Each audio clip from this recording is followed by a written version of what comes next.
This for this week, we will explore the kamma principle of this dhamma and discipline. Specifically, what I'm referring to is intentional actions as viewed by the introduction of kamma in a new light, which was completely different than what was being taught in India at the time to this day in India. And generally, when people understand or they hear the word kamma, which is part of the English dictionary nowadays and many other dictionaries of different languages, most of the time kamma is misunderstood. So this happens to be a key sutta, an important sutta, and it's fair to say it's a very well-known sutta, a famous sutta. However, when you look at what people have discussed about the sutta, usually you'll encounter a lot of scholarly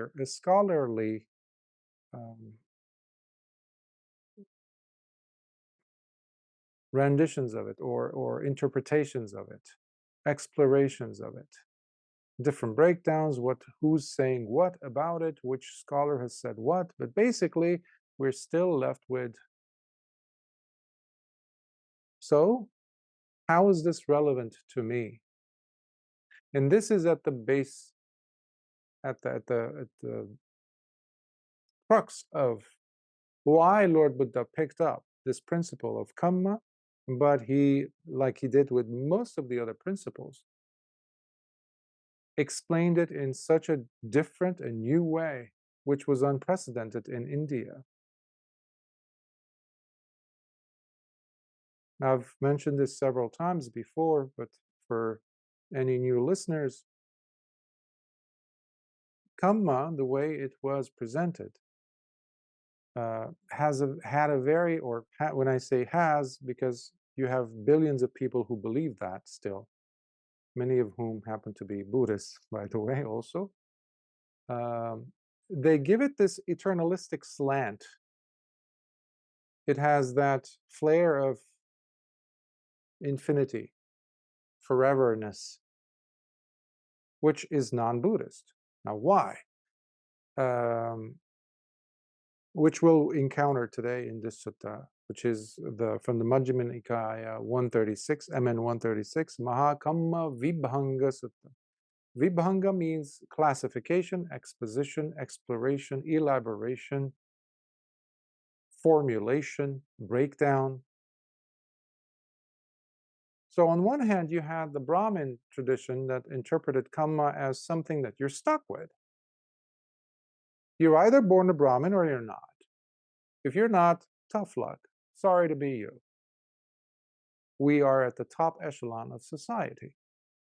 But don't fret if you are a, let's say, Kshatriya or warrior class or, aristocrat. Oh, you're still good.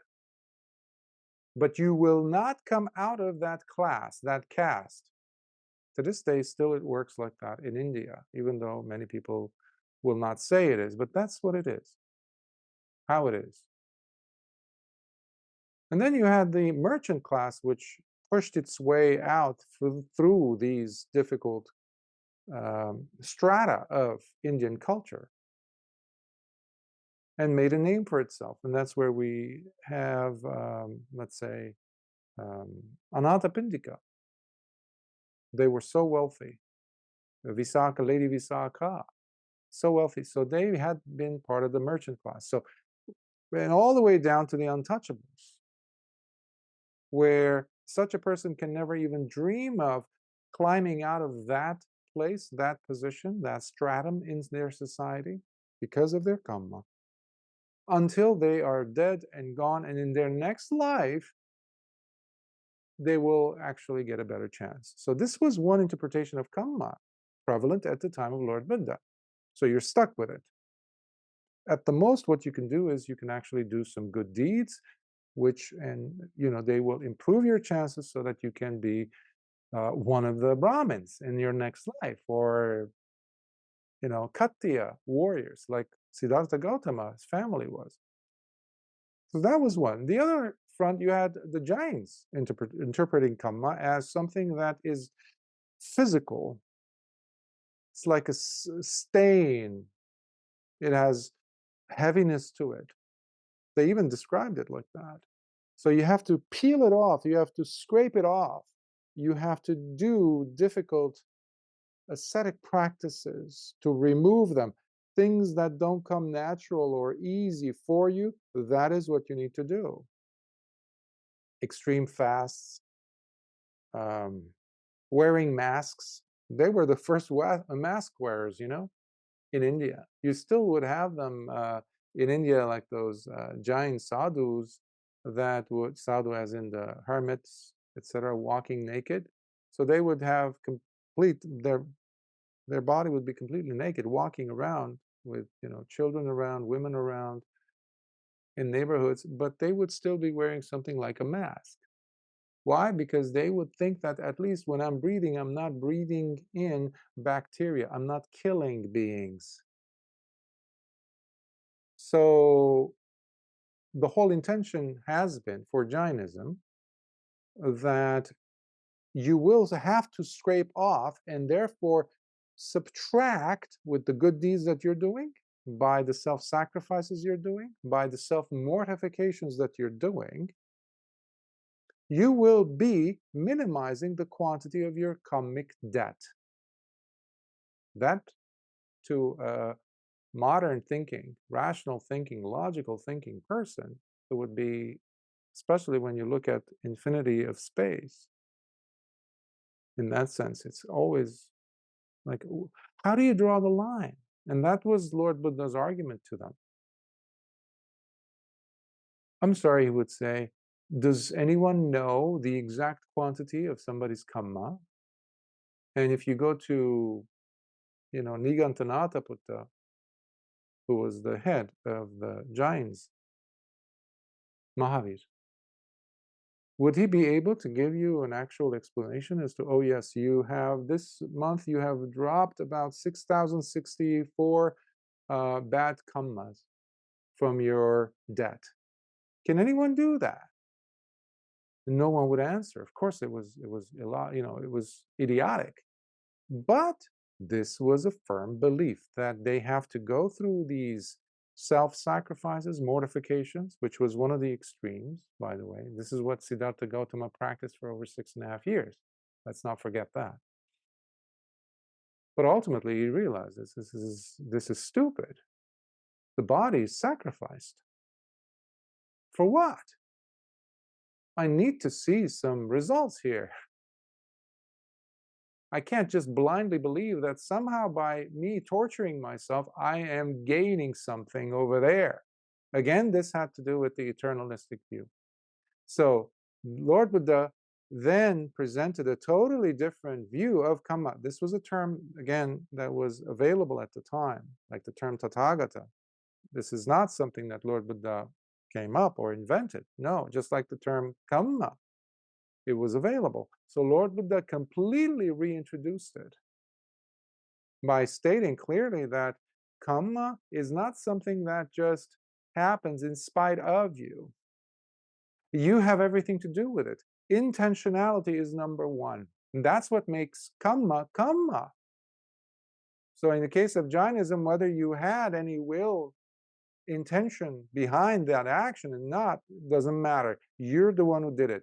And primarily the focus had been and is on the physical action, to the point where mental action doesn't matter at all. And you have this beautifully demonstrated in the Upali Sutta, which we've covered a few years ago, where Mahavira was saying, well, no.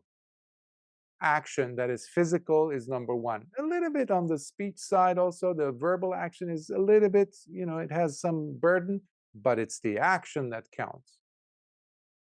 Completely foregoing, completely letting, ignoring the value of what started it all, what is behind the physical and the verbal action, meaning the mental action. That was what Lord Buddha was saying. And you had the lay Upali, who was a big supporter of Mahavir, go with the intention to trap Lord Buddha in a debate. He volunteers.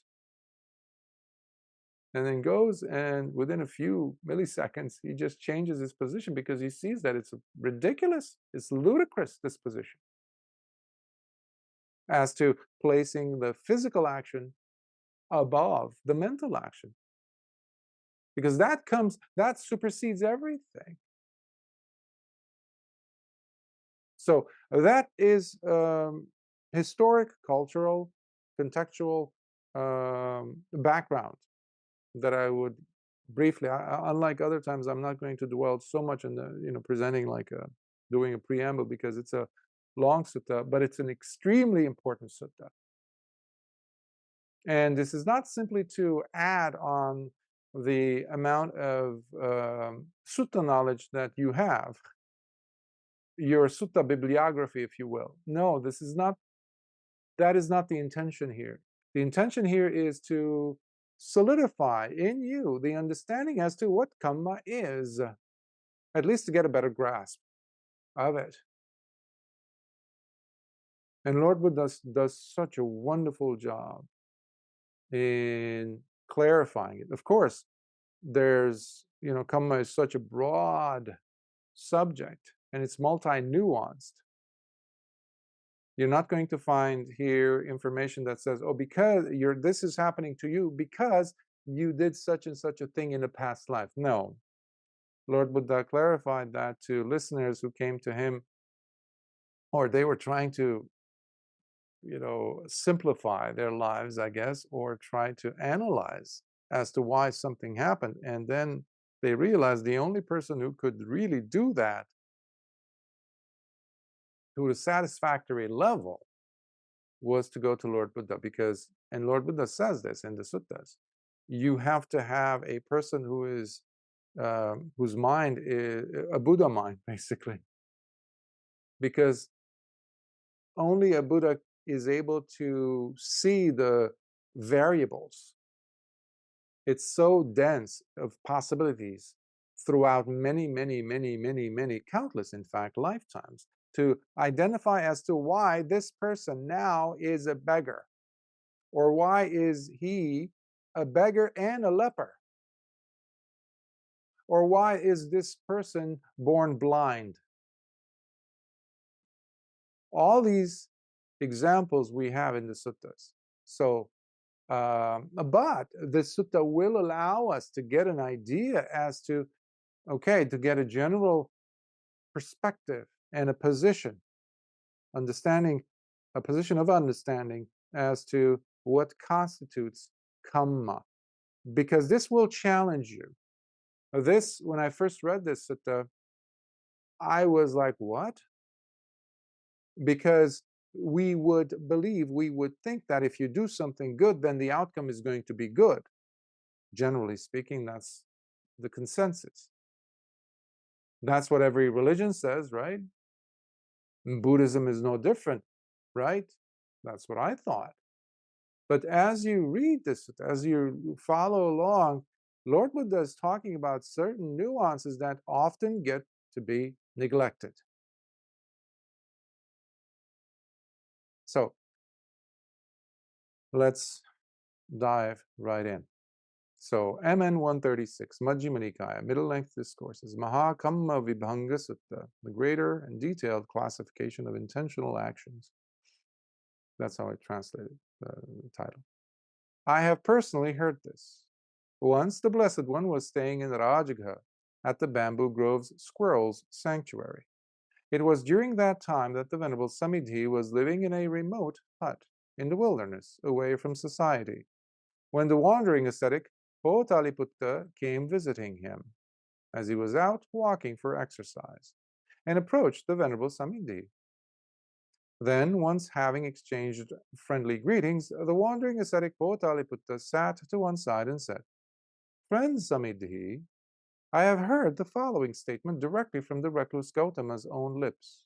which I'm sure he would validate and acknowledge if you were to check or question him on it. Now, this is the statement he made. Bodily actions are of no importance and essentially without any value, as are also actions committed through speech. What are truly important are the mental actions, the ones committed through the mind, for these indeed hold value and therefore are important. However, there is a certain meditative attainment, a state which when one attains and enters into, then one simply does not feel or experience anything, including the impacts or fruits of kamma. In hearing these words, the venerable Samidhi exclaimed, "Friend Potaliputta, do not make false statements such as that. Do not misrepresent the Blessed One, for it is wrong to be stating what is completely untrue, to say things that have nothing to do with the Blessed One. This because the Blessed One would never say, bodily actions are of no importance and essentially without any value, as are also actions committed through speech. What are truly important," so basically he's repeating that, what Samidhi said. "But friend, there is indeed a certain," so he says, "you're wrong in those statements, but," he says, "friend, there is indeed a certain meditative attainment, a state which when one attains and enters into, then one simply does not feel or experience anything, including the impacts or fruits of kamma." Okay? So basically, Samidhi reminds me of so many people I've come across, both as a layman and and I'm sure you do too, at one point or another, as also I was saying, as a layman and as a monastic, I've come across individuals who would approach and they will say, "Your Buddha says this," da da da da da, with a certain tone and with a certain level of, I would say, confidence or certainty that this is it. You Buddhists believe in this. Now, in the past, I would just quickly engage and say, well, no, this and that. So one of the best things to do, at least when I was a layman at the time, I would just say, well, how do you know this? Where have you read this? Have you read this? To my surprise, many of these individuals who would come with such a level of certitude and all that in making that statement, or accusation rather, is they turn around and say, well, I've heard this being said, or I've read this book on, the Siddhartha book that was Hermann Hesse wrote, is, like, what? That's a book? Dummy's Guide to Buddhism is much better as far as giving us some details, some principles. So what usually happens is a person like Potaliputta approaches with such statements, and on top of that, he's telling him, to Samidhi, this monk, that these are things that he himself heard. And if you know anything about Buddhism and the Dhamma, the teachings of Lord Buddha, especially if you've been following along or reading the suttas, you see that he has snippets of this and that. Well, a little bit of knowledge is worse, right? Is very dangerous. A little bit of knowledge, a little bit of information, because you're going to completely discombobulate what it is that is there that could be beneficial, because whoever hears this, especially when you say with such, yeah, you can ask Lord Buddha about this and then he's going to validate this. No, he has some words, some phrases that, yes, you do find Lord Buddha having said that. Especially in this world of, digital media and internet and platforms everywhere, everybody's jumping in on some forum and sharing their vomit, intellectual vomit, with the very, very little that they have learned or heard about. You'd be stunned. as to the level of stupidity that people have. But they speak, it's all about delivery, right? The most stupidest thing one could say, but if you deliver it right, look at the politicians, you have all that around you. So, but anyhow, here, Samiti responded, but then he kind of confirmed at the end, yes, there is that though, the meditative attainment whereby the impacts of kamma do not influence. Now, we don't know at which level he was on, Venerable Samiti, in his attainments, because in his development, rather, of understanding of the Dhamma. But definitely here it means that he has not attained any level, because he's making a wrong statement. He's speaking with so much certainty and generalization, which is what Bhottaliputta himself came with. Generalizations are very dangerous when it comes to the Dhamma. So let's see how it proceeds. Friend Samiti, this is Bhottaliputta, the wandering ascetic. How long has it been since you have gone forth, since you become a monk? Not very long, friend. It has only been 3 years. Wow. If a junior monk such as yourself would correct us like that, while defending his teacher thus, well, then one could only imagine what the elder bhikkhus, the senior disciples of your teacher, might do. So there is a sarcasm here. Like, if your teacher needs defending, then you're in trouble. And why do you have to jump on my neck just all of a sudden, like by saying something? Basically, he's also, there's a defense here. So, friend, let's presume someone has committed, this is the follow-up. So, friend, let us presume someone has committed an intentional action, whether through the body, through speech, or through the mind. What is it that one ends up feeling? And the Venerable Samiti answered, Friend Bhottaliputta, when someone has committed an intentional action, whether through the body, through speech, or through the mind, then one ends up feeling suffering. See, again, a categorical statement. It doesn't say enough for you to say definitely it's going to produce suffering. So you can almost sense that Venerable Samiti is a little bit too hot, is too excited with the Dhamma, where he's not thinking clearly. He's making generalizations. In hearing this response, the wandering ascetic Bhottaliputta got up from his seat and departed, without showing any agreement or disagreement to what was said. Once he had left, the Venerable Samiti decided to go and see the Venerable Ananda and report the matter to him. And so he did. After the friendly greetings were over and the Venerable Samiti had taken a seat to one side, he discussed what had happened earlier and the nature of the conversation that took place between himself and the wandering ascetic Bhottaliputta. When he reported this, the Venerable Ananda advised, Friend Samiti, it would be better if we go to the Blessed One directly and report this matter to him and see what he says. And however he instructs us, so shall we remember and keep it with us. Yes, friend, replied the Venerable Samiti, and both of them went to see the Blessed One. Having approached and paid their respect to the Blessed One, they both sat to one side, and the Venerable Ananda explained what had taken place between the Venerable Samiti and the wandering ascetic Bhottaliputta. Do you notice the difference? Obviously, there's an age difference, you can tell. But between Venerable Ananda and Venerable Samiti, but there's also a taking of a moment, a breather. It's like, hold on. Because obviously, Venerable Samiti is on the right track, on the right course, because immediately after that wandering ascetic left, he said, I'm wondering if, this is all contextual, we can just assume, of course. I wonder if I answered him correctly. Or maybe I should have said something more, this and that. Venerable Ananda is the person to go to. He does that. This shows his humility.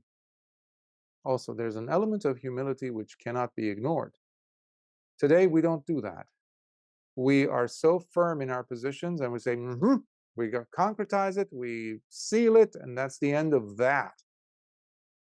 And we're ready We set up the fortress ready for an attack in case somebody comes. We have a beautifully set up defense system, which is mostly offensive. That's not the way to learn the Dhamma. Here, Venerable Samiti is showing us that he has the capacity to learn the Dhamma. That he's confused, he doesn't have the information necessary. And remember, Venerable Samiti also became, in time, Venerable Sariputta's pupil. Not at this time, though, you can tell. He becomes one of the most brilliant arahants, by the way. So anyhow, they go, and Venerable Ananda is already teaching him without teaching him. By showing him how it is supposed to be done. We got to go to the source directly. I wasn't there, he says, basically. I wasn't there to confirm or deny that the Potaliputta's statements are accurate. I don't know this incident. I don't know if this event took place or not. Let us go to Lord Buddha. Or in addition to, I wonder if Samiti could actually learn a few things from Lord Buddha on this. That'll be a good lesson for him to augment his understanding, to grow. And then next time if somebody approaches, he'll have the right answer. All these things are possibilities. This is a healthy way to read a sutta, to explore a sutta, contextually. We cannot ignore the human relational aspect of the suttas. These were people like you and I, including Lord Buddha. We cannot ignore that fact. And that's how we can grow from the Dhamma, through the Dhamma. Otherwise, it's just adding some new information, zeros and ones, totally useless. So anyhow, let's jump back in. So Lord Buddha, and the Blessed One said to Ananda. So Ananda reported this. They, in some suttas, in the Pali, actually, there are sections of it where it is a complete repetition. I am jumping over that. And the Blessed One said to Venerable Ananda, Ananda, I do not recall having even seen or met that wandering ascetic Potaliputra. So how could such a conversation even have taken place? There goes the neighborhood, right there.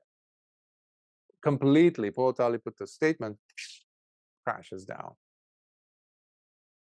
Be that as it may, this well-intentioned but misguided man, Samidhi, when Lord Buddha uses the term man in reference to a monk, whether they're samanera, a novice monk, or an actual bhikkhu, that's not going well for that monk.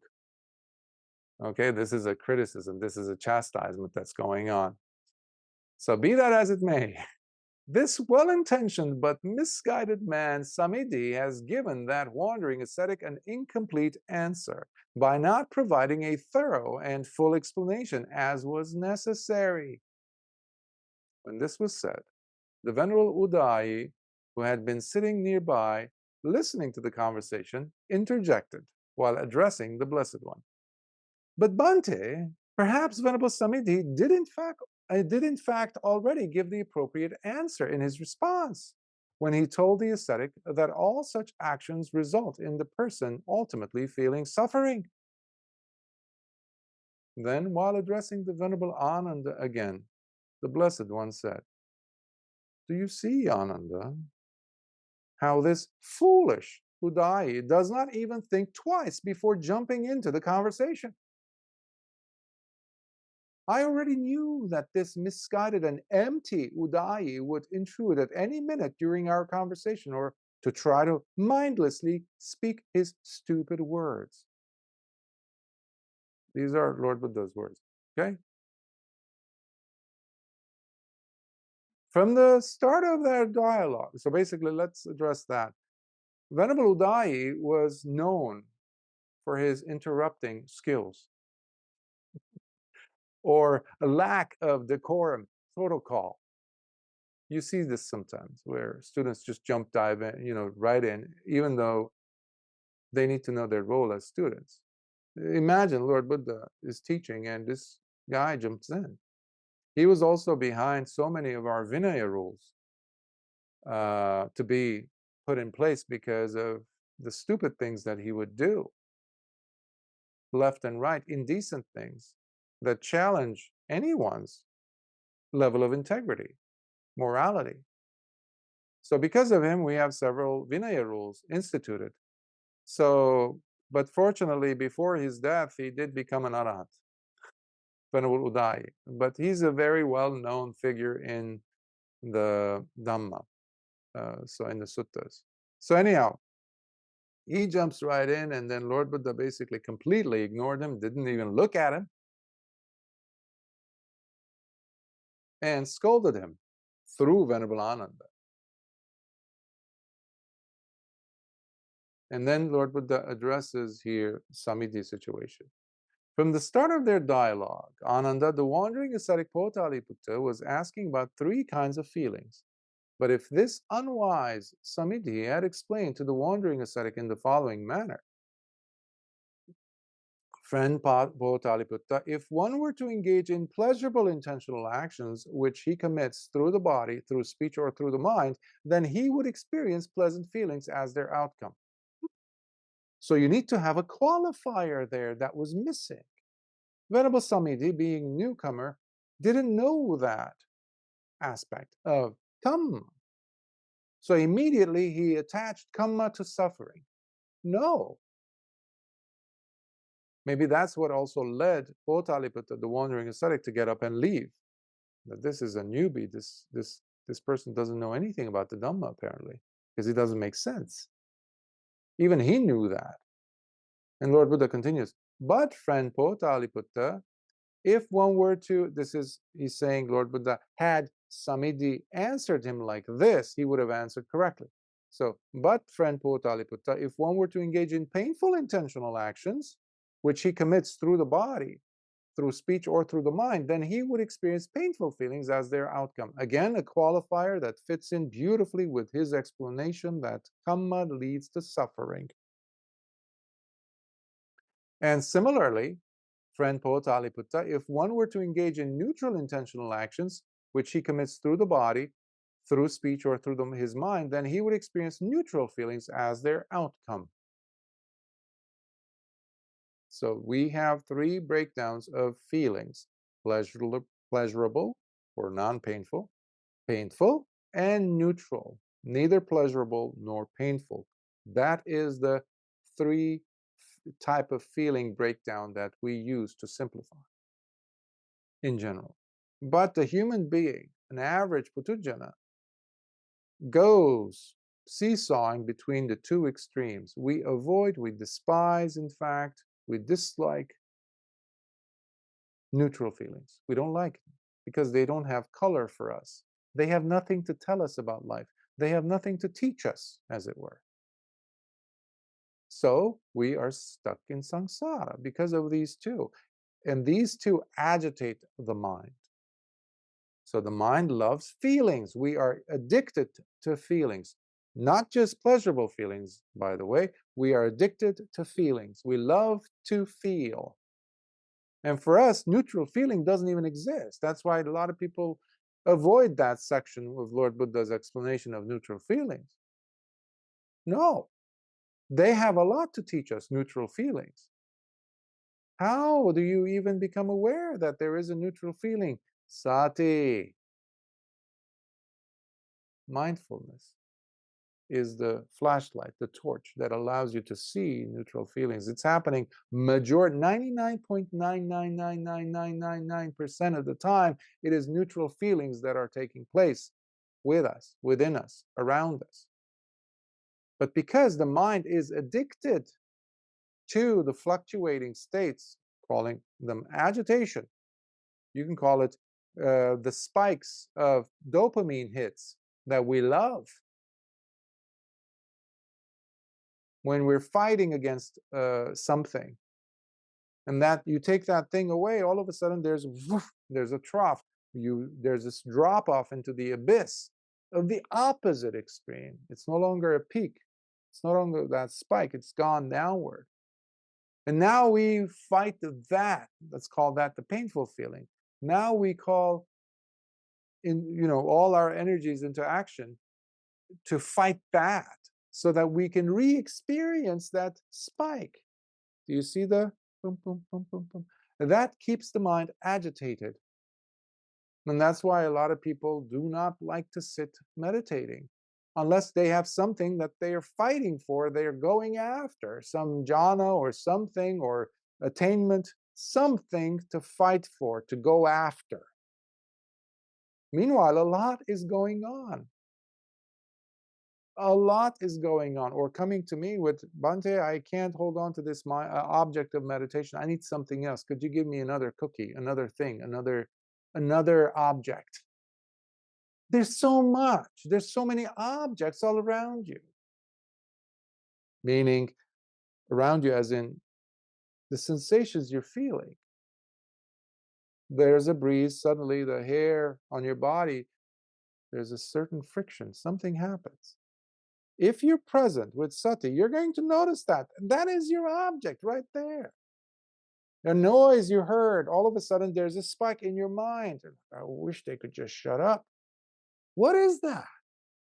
Not the sound outside is the object. No, the mind. The emotional upheaval that was just created out of thin air is an object. So all these are different feelings.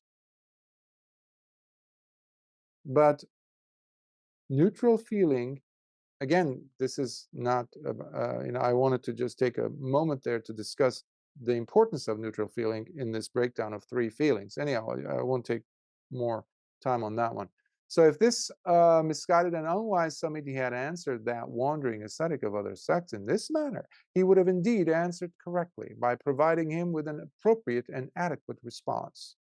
But anyhow, who are these foolish and empty wanderers of other sects to understand or even grasp any part of the Tathagata's detailed explanation on intentional actions? If, however, you would all carefully listen to the Tathagata's detailed explanation on intentional actions, classification, you might come to grasp and fully understand it. This is the opening that Lord Buddha gives to listeners. And that's why in some Buddhist traditions, the teacher will not speak, will not share Dhamma unless there is a formal invitation to that Bhikkhu to speak Dhamma, which is a beautiful practice. It's in Pali, a few words, and then the Bhikkhu starts to give the Dhamma. That is a tradition that we have in Buddhism here and there, but here is one example where Lord, they didn't do this all the time. In some suttas he does, however, just like this. He gives an opening. Now, if Venerable Ananda goes and is absent-minded and says, I got my answer, and they would go. You have situations where Lord Buddha would just get up and leave to his kuti, go to his hut. But here he just gave the opportunity and see what the student will say. And the Venerable Ananda exclaimed, "Now is the time, O blessed Lord, blessed one, this is the time for the teacher to teach and instruct us on the detailed classification of intentional actions. That way the bhikkhus could listen to it directly from the lips of the Blessed One himself and recall it again and again, and thus come to understand it. Then, Ananda, pay close attention to what I shall say as you listen carefully." "Yes, Bhante," the Venerable Ananda said. And the Blessed One continued speaking. "Ananda, there are 4 types of people existing in the world." What 4? This is now we're getting into the territory of kamma. This is the classification of kamma. Lord Buddha is going to say it briefly, and then he's going to unfold it for us. "Ananda, there is a type of person who harms or kills living beings, who steals or takes what is not given, who misbehaves by engaging in sexual misconduct, who speaks falsely or tells lies, says harsh and mean things to hurt others, engages in divisive speech or gossips, talks frivolously or engages in idle chatter, as well as is jealous or covets what others have." Now, while living contentiously with an angry heart and possessing wrong view, at the breakup of the body after death, such a person is reborn into states of utter misery, sorrow, and pain, reappearing into the lower realms, being reborn in the hells. Second, however, Ananda, there might be another person who also harms or kills living beings, who steals or takes what is not given, who misbehaves by engaging in sexual misconduct, speaks falsely or tells lies, says harsh and mean things to hurt others, engages in divisive speech or gossips, talks frivolously or engages in idle chatter, as well as is jealous or covets what others have. But despite living contentiously with an angry heart and possessing wrong view at the breakup of the body after death, such a person is reborn into states of divine delights, reappearing into the heavenly realms. This pretty much stops us in our tracks as it relates to our understanding that good actions will lead a person to heavenly birth. Basically, every religious structure that advocates pretty much life after death, fails here. And our understanding of Buddhism also, if it's of that level of eternalistic view, it will also fail. And that's what Lord Buddha is doing. He's explaining, well, he's first of all pointing out that there's this possibility. People don't like this, especially those of us who like to do good deeds. Wait a minute. Somebody who does all the, you, Bhante, you keep telling us about 5 precepts, this and that. Well, that person over there broke all those 5 precepts, or even one of them. How in the world did he end up in a heavenly birth? Well, guess what? The bhikkhus listening to Lord Buddha, right there in that scene, are wondering the same thing. Like, huh? So let's read some more. Further, Ananda, there may be yet another person who abstains from harming or killing living beings, who does not steal nor takes what is not given, who does not misbehave by engaging in sexual misconduct, who abstains from speaking falsely or telling lies, or from saying harsh or mean things to hurt others, who does not engage in divisive speech nor gossips, nor talks frivolously or engages in idle chatter, who removes jealousy from his heart, nor covets what others have. Now, while living contentedly with a kind heart and possessing right view at the breakup of the body after death, such a person is reborn into states of heavenly delights, reappearing into the divine realms. However, Ananda, this is now number 4. There may be yet another person who abstains from harming or killing living beings, who does not steal nor takes what is not given, who does not misbehave by engaging in sexual misconduct, who abstains from speaking falsely or telling lies, nor says harsh or mean things to hurt others, who does not engage in divisive speech nor gossips, nor talks frivolously or engages in idle chatter, who removes jealousy from his heart, nor covets what others have.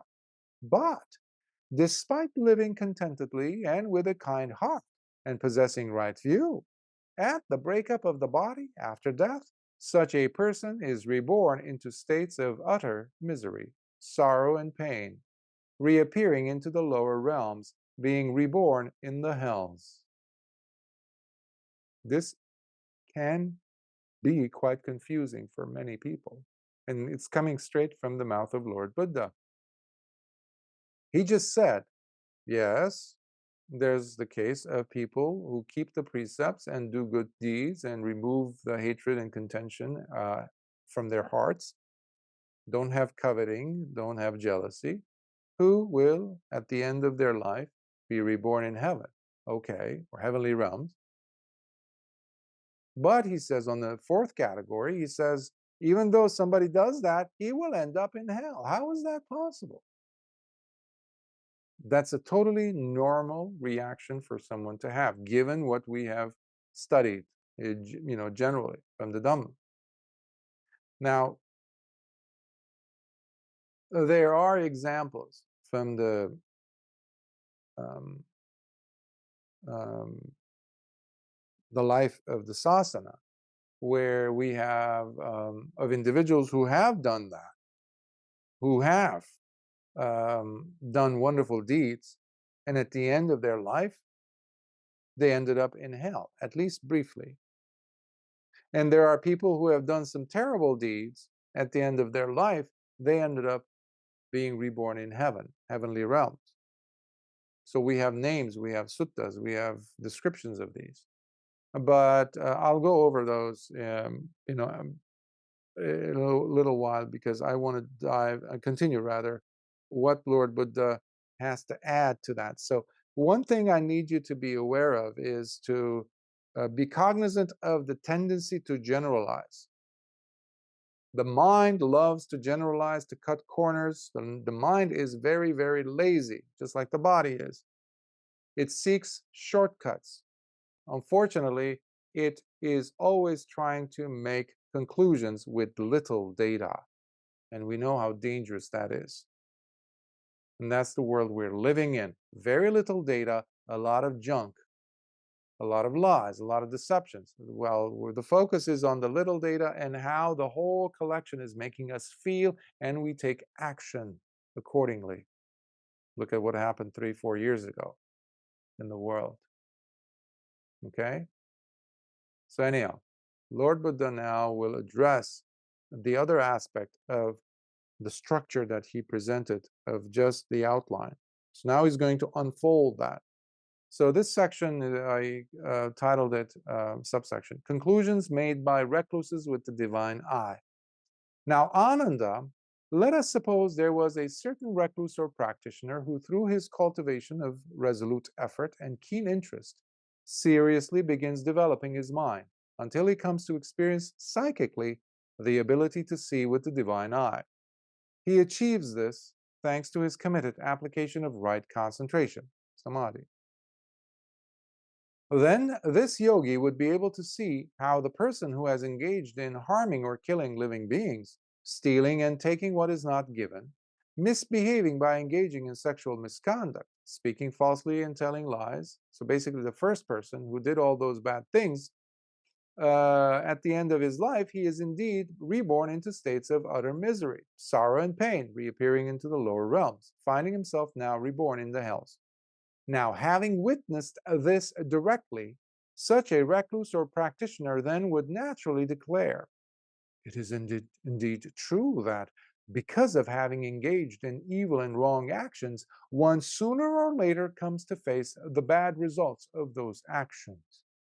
So here Lord Buddha gave us a hypothetical situation where you have a yogi, a practitioner, who develops his mind to the point where he is now able to have the divine eye, whereby he is able to see where beings are reborn into and where they have come from. You don't have to be awakened, enlightened being to have that ability, by the way. Many, many arahants had as a result of their arahantship attainment. But you have in other religions too, people having that psychic ability. Okay? So the person says, well, I saw it. Oh, so if you engage in evil actions, that's what's going to happen. Okay, so the hells are real. And he continues, after all, I have seen it myself, that those individuals engaging in, there's a whole paragraph, I'm going to avoid that. It's a repetition of what I just read about the 5 precepts being broken, that at the end of their death, they are indeed reborn into states of misery. So it must be true that because of engaging in evil and wrong actions, one inevitably and absolutely ends up in hell always. Generalization. Because that's what he saw. Right? How could anyone blame him? This is now an undeniable fact, which I have come to know for certain as irrefutable truth. Anyone who says otherwise is simply talking nonsense, and therefore is completely wrong. Why? Because he psychically saw where that person ended up. Okay. In this way, Ananda, such a recluse or practitioner goes on making categorical and generalized statements while considering every other possible declaration made by others to be absolutely false, simply because they do not agree with his own conclusion. Venerable Samiti was doing that. He was generalizing his understanding of suffering and feelings in relation to feelings. The wandering ascetic, Potaliputra, had already made up his mind and concluded that Lord Buddha is wrong. He does not care about physical actions or speech. He only cares about mental actions. That's also a generalization. Context is what we need to look at. It's like those born blind at birth, the simile that Lord Buddha presents of those groups of blind men that are directed towards an elephant later on to report to him as to what they think the elephant is, because they've never seen an elephant. They've never seen anything, as far as, seeing. So each group is sent to the different part of the elephant with the guards present. And they come back, one says, no, it's a fan, because they had only touched the elephant's ear. Another one had touched the legs of the elephant, another group. They say, no, it's a beam, it's a column, it's a thick, lively, column-like thing. Another one says, no. It's a whisk, fly whisk, because they had held the elephant's tail. Another one says, no, it's like a trumpet. So, and everybody, they're ready to go at each other's necks because they believe firmly that that's what the elephant is, because that's what they touched. But that's foolishness, because they've only touched a portion of it, of reality. So this person had seen only one such precept breaking individual who's lived an unwholesome life ending up in hell. But he's making a categorical statement. And Lord Buddha is saying, so let's go to the second one. Meanwhile, another recluse or practitioner who, again, through his cultivation of resolute effort and keen interest, seriously begins developing his mind until he comes to experience psychically the ability to see with the divine eye. He too achieves this, thanks to his committed application of right concentration. Then this yogi will be able to see how the person who has engaged in harming or killing beings, so he's also going to be seeing another person who's similarly doing harmful deeds, who has wrong view, at the breakup of the body after death, he is reborn into states of heavenly delights, reappearing into the divine realms. Now, having witnessed this directly, such a recluse or practitioner then would naturally declare, "It is now clear to me, quite clear, that even though one may engage in evil or wrong actions throughout life, ultimately that does not lead one to face the bad results of those actions. Therefore, there are no consequences to the evil actions one has committed throughout life." See? This person is saying, well, there's nothing behind door number 2. So this was a whole fiasco. This was a lie. This was a ruse, a deception, a con that the person, that we as a society believe in. And you have individuals like that, especially today, in the so-called, what was it? Those who are, it just escaped me, basically secularists, and anybody who puts so much emphasis on touching and feeling and the empirical information, and completely rule out the experiential part of things.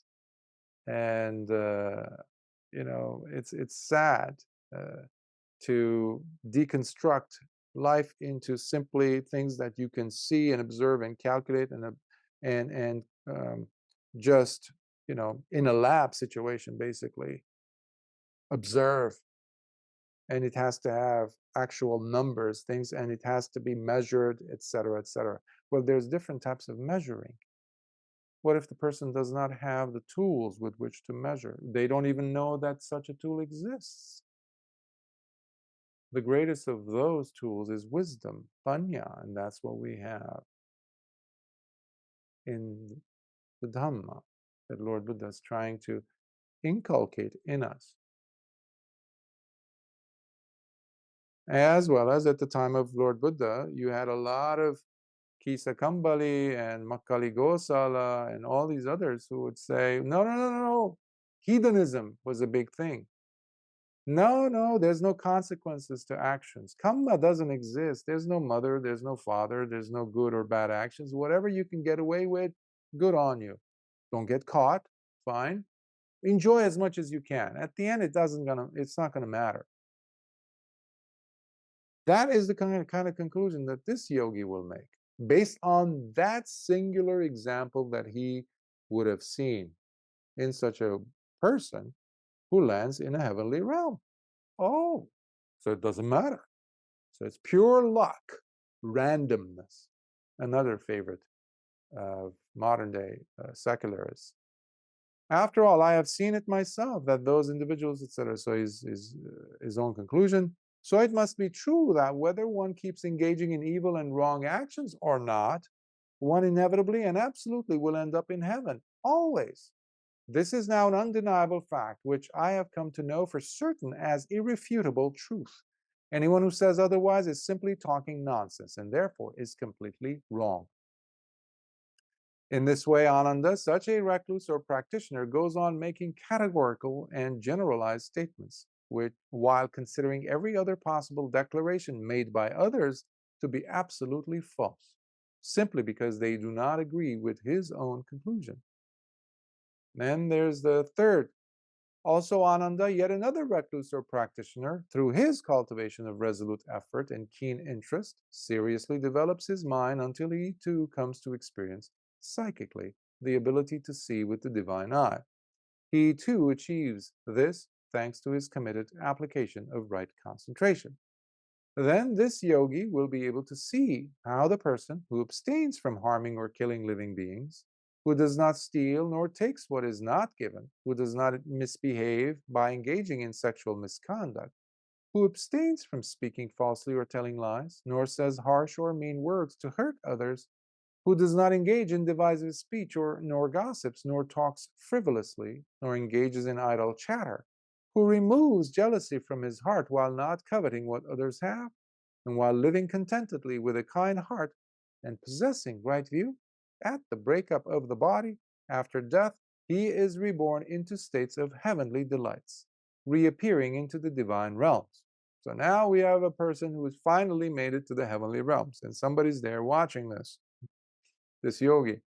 Now, having witnessed this directly, such a recluse or practitioner then would naturally declare, it is indeed true that because of abstaining from engaging in evil and wrong actions, one sooner or later comes to be met with their good and wonderful results. After all, I have seen it myself, that at the breakup of the body, I'm summarizing that paragraph because it's a repeat. After death, these people get to be reborn into states of heavenly delights, reappearing into the divine realms. So it must be true that when one abstains from engaging in evil and wrong actions, one inevitably and absolutely ends up in heaven, always. This is now an undeniable fact which I have come to know for certain as irrefutable truth. Anyone who says otherwise is simply talking nonsense and therefore is completely wrong. So there's no way of talking sense to this person. In this way, Ananda, such a recluse or practitioner, goes on making categorical or generalized statements, while considering every other possible declaration made by others to be absolutely false, simply because they do not agree with his own conclusion. I'll read this portion as well, and then I'll say a few words about it.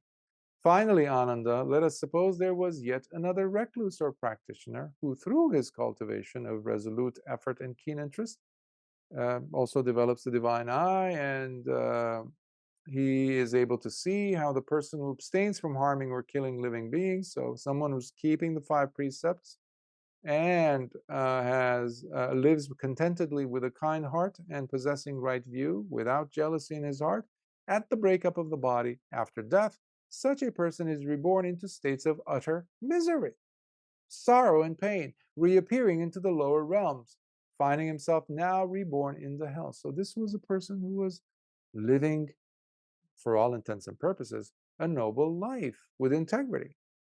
And this psychic, this yogi with divine eye, saw this person being reborn in hell. That's going to create a dilemma, right? So he says, it is now quite clear to me that even though one may abstain from engaging in evil or wrong actions throughout life, ultimately that does not lead one to face the good results of their actions. Therefore, there are no consequences to good actions one has committed throughout life. So what's the point in abstaining, from breaking precepts? After all, I have seen it myself, he says. Such a person ended up in hell. So it must be true that even though one abstains from engaging in evil and wrong actions, one inevitably and absolutely ends up in hell. Always. This is now an undeniable fact, which I have come to know for certain as irrefutable truth. Anyone who says otherwise is simply talking nonsense, and therefore is completely wrong. In this way, Ananda, such a recluse or practitioner, goes on making categorical and generalized statements, while considering every other possible declaration made by others to be absolutely false, simply because they do not agree with his own conclusion. So, this challenges us, especially living in this time where everything is about what I was saying earlier, that are you an atheist or not? Basically. Just like I was saying, we seesaw between painful and pleasurable experiences. We seesaw between, on the pendulum, right? The extremes of a pendulum. We go back and forth between annihilationism and eternalism. That has been with us, species, forever.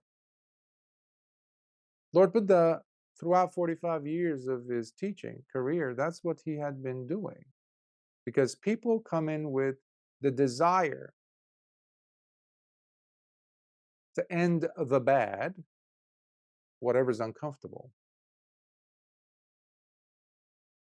for the hope that, or with the hope that, there will be an eternal enjoyment of the opposite of the bad.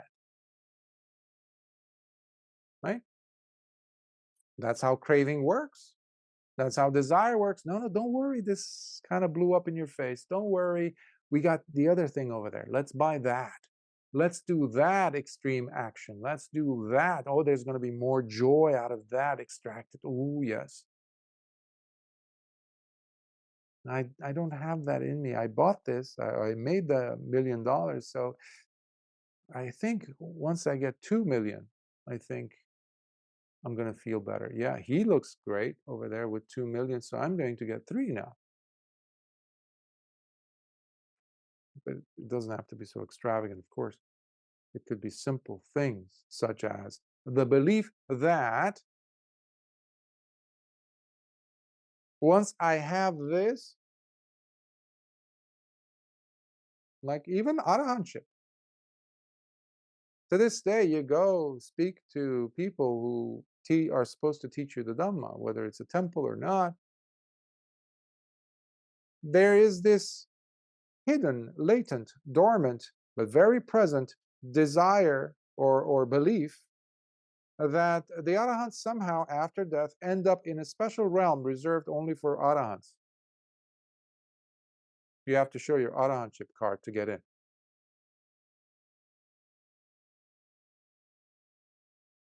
And may he attain arahantship after his death. Oh yes, in my next life I will attain it. Next life. So the next life has turned, is watering,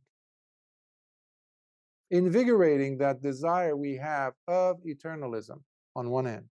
But on the other hand, we're afraid of the extinction that happens, extinction of an ego. Just like we do not like the neutral feeling, that's why we go from painful to enjoyable feeling. We cannot stand neutral feeling, which, as I said, is, you can test this yourself. The 99.999% of your feelings happen to be neutral. Can you feel the way your shoulder blades feel right now, unless you're leaning on something? Or can you feel your elbows? Unless someone touches it or you rub it against something. So we have to, but it's a neutral feeling. There is no position taking with it. That's why it's boring. It's neutral. It's colorless. It is undesired. It doesn't have life for us. So sati allows us to see these incongruencies that we have in our lives, in our estimation of what life is, and especially what our understanding or the Dhamma is. So we have concluded the Dhamma to be something, just like Venerable Samiti. So you have countless people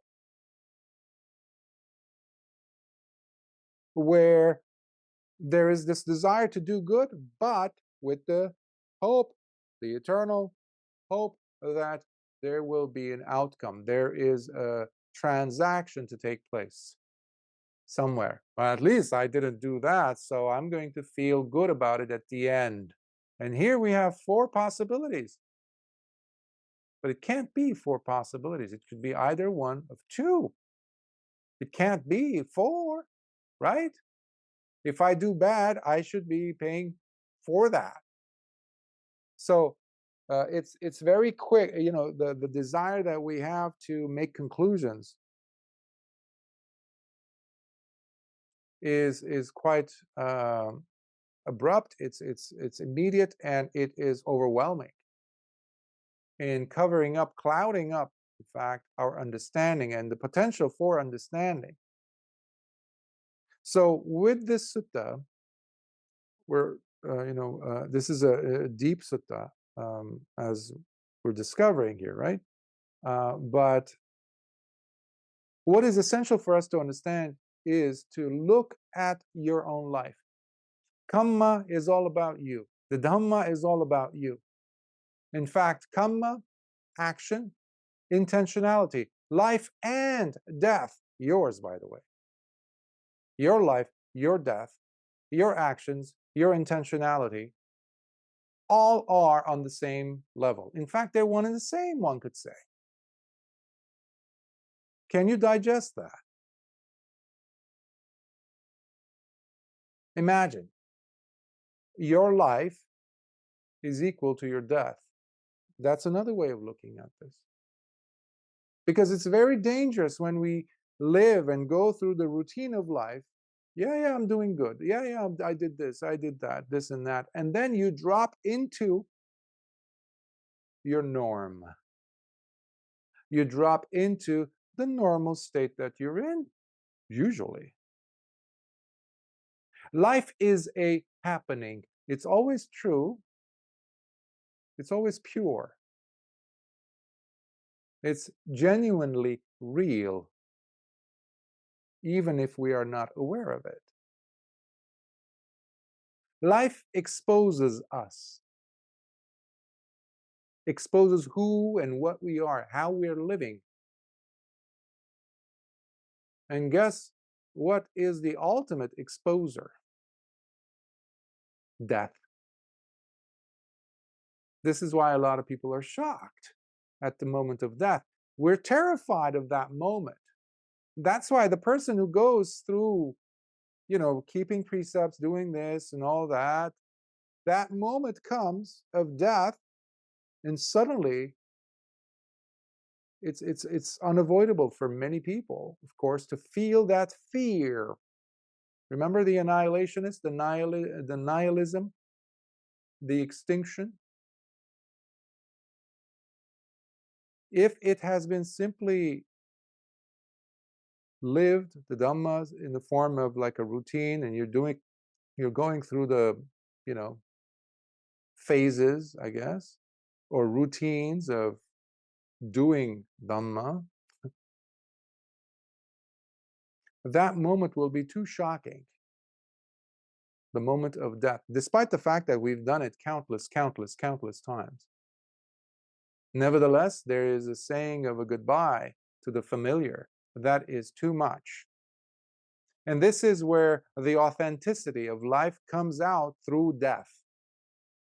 Because it's so easy for you to be absent-minded throughout life, but you cannot be absent-minded in your death stage.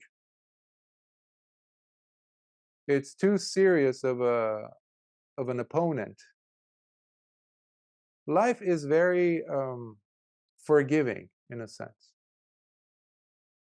even though death is too, but it is very confrontational, one would say, at the risk of sounding poetic in a sense, but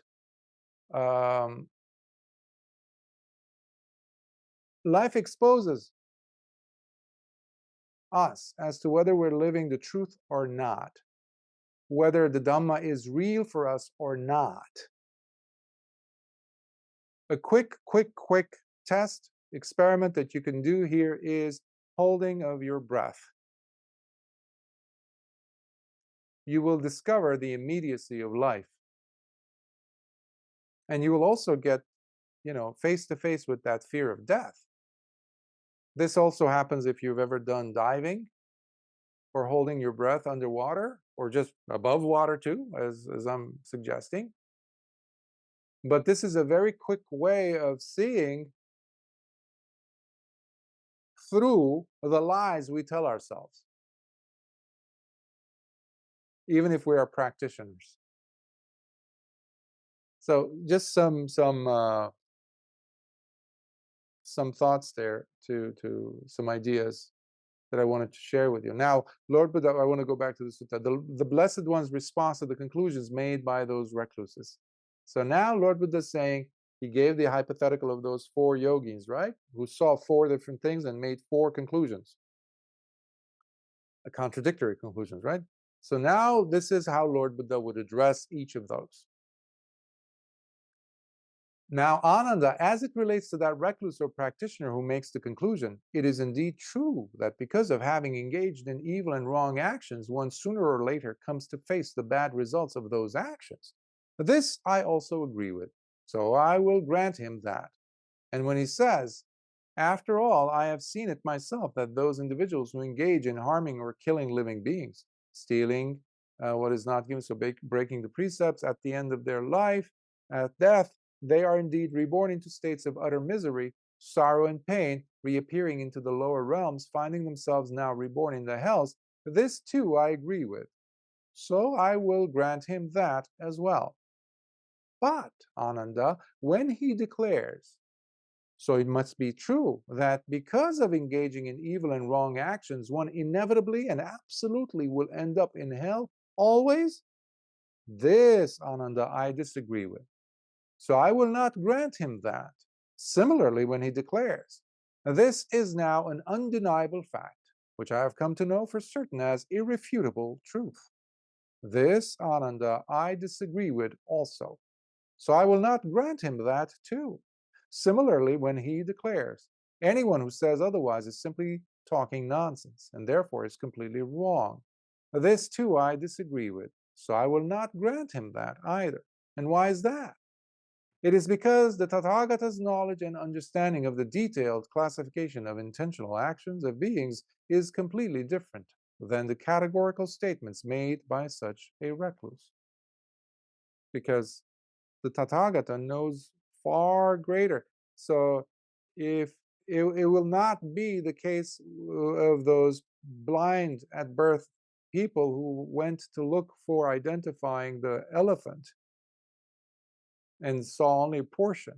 No, in the case of the Tathagata, he sees the full picture, the whole picture, up and down, through and through.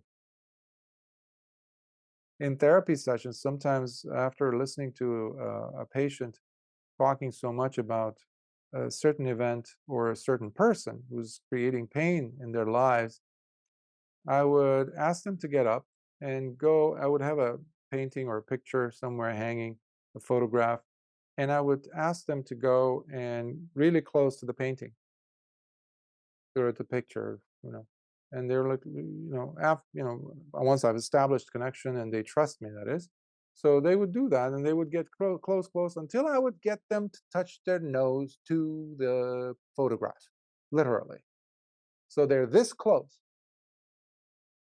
And they're like, "Are you serious?" I would say, "Yes." Now I say, "Can you see? Can you tell me what you're seeing?" And they would say, "Oh, I see just a blur and maybe some color, but that's also blur." And I say, "Okay, could you please take a few inches back, like step back a little bit?" And they do, and I say, "Could you tell me what you see now?" They would say, "Okay, I see now more shapes, more clarity, a little bit clearer color." And I say, "Could you take 2 steps back?" And then they would tell me. And I say, "Could you take 3 more steps back?" And now they can tell me about the whole photograph in full. And that is what we do, though. We just are fixated on a problem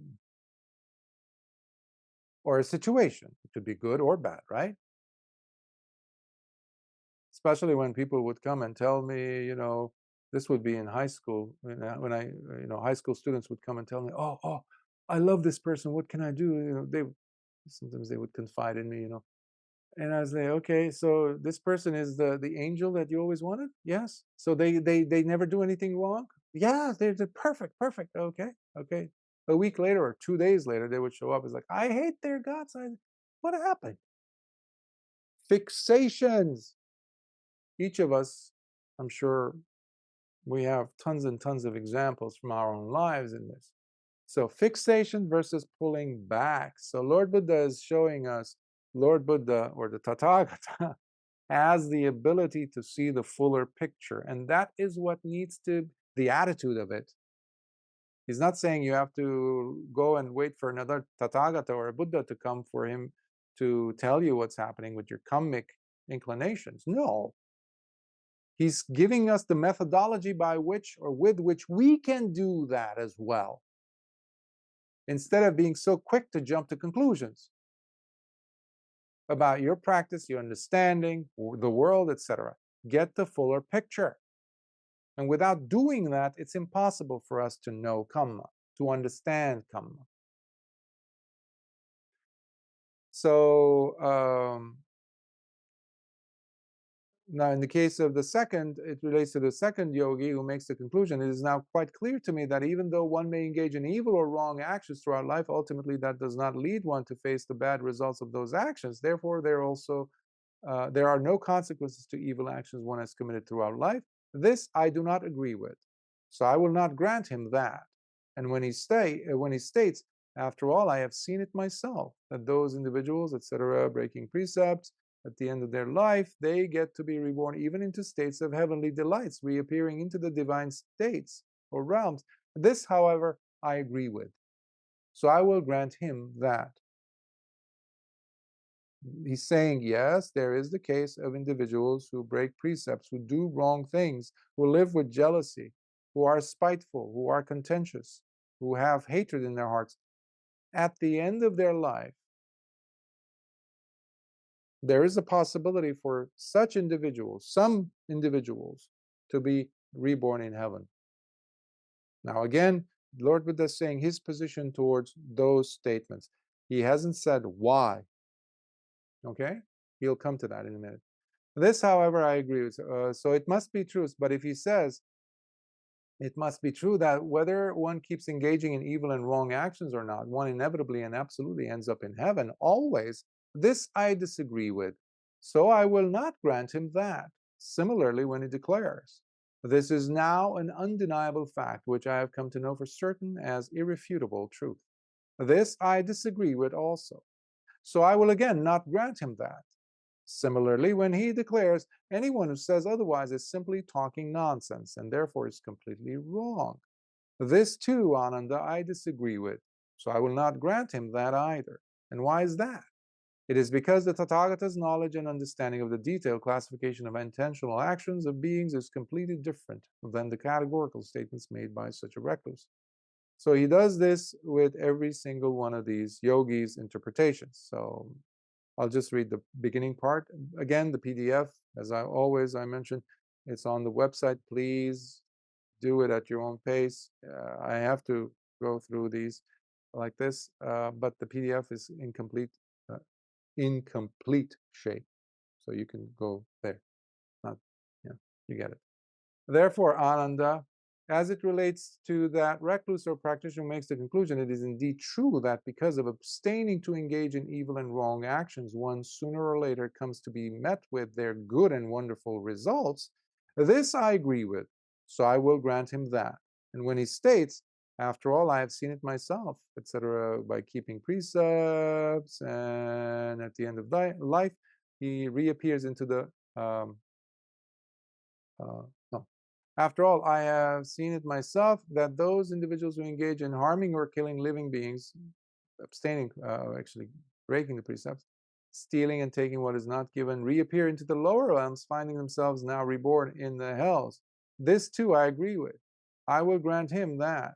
But when he declares it must be true, wrong actions inevitably and absolutely ends up in heaven. So that section should have said reappears in the heavenly realms. There's a typo there I have to fix. With repetitions, there's a tendency that there will be some typos and slip-ups. So I will fix that. This I disagree with. So I will not grant him that. Similarly, this is now an undeniable fact. Again, the generalization that it is an irrefutable truth. Also, Ananda, as it relates to that recluse or practitioner who makes the conclusion, it is now quite clear to me that even though one may abstain from engaging in evil or wrong actions throughout life, ultimately that does not lead one to face their good results. Therefore, there are no consequences to the good actions one has committed throughout life. This I do not agree with, so I will not grant him that. So, etc., all the way down the generalization. Now, the Blessed One's detailed classification of intentional actions. Here, Ananda, as mentioned earlier, there is the first type of person, the one who harms or kills living beings, steals or takes what is not given, misbehaves by engaging in sexual misconduct, speaks falsely or tells lies, says harsh and mean things to hurt others, engages in divisive speech or gossips, talks frivolously or engages in idle chatter, as well as is jealous and covets what others have.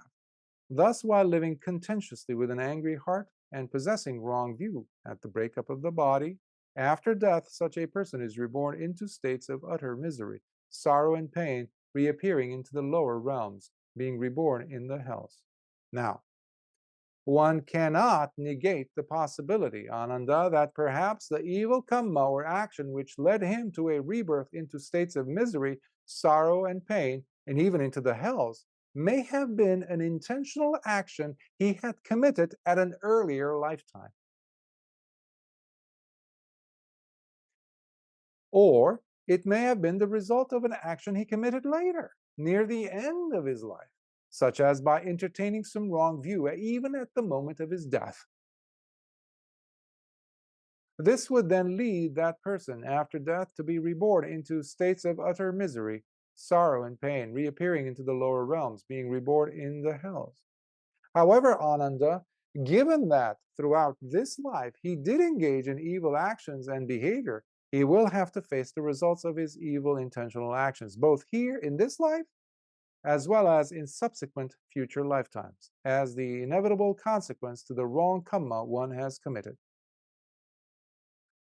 I remember when I used to watch movies in my teenage years, and you would walk in, let's say they were watching, the VCRs had just come out, VHS tapes, and you would see a movie playing, and you would look a little bit and care, you see what looks like the protagonist, the hero of the movie. And they're a nice person, this and oh, that's a nice guy, this and that. And then you watch it a little bit longer, and you see that this person is in fact doing some terrible things. It is like that in life, in the way we see. We look at compartments separately. We look at a person separately. We turn that into the whole story. What if somebody came in and saw that protagonist and saw the same thing and came back at the end of the movie and seeing him, let's say, doing some terrible thing, definitely not a protagonist, it's going to be shocking. It challenges the worldview. The Dhamma challenges and is going to challenge our worldviews. Can we tolerate that? That is true sense of tolerance. And when you tolerate that, that means you're also making room for the eradication, the removal from the very roots of wrong view. That has to be there. And that's what Lord Buddha is helping us to look at, because we go ahead and look and we, as a person, it's like, yeah, this person is doing this and that's it.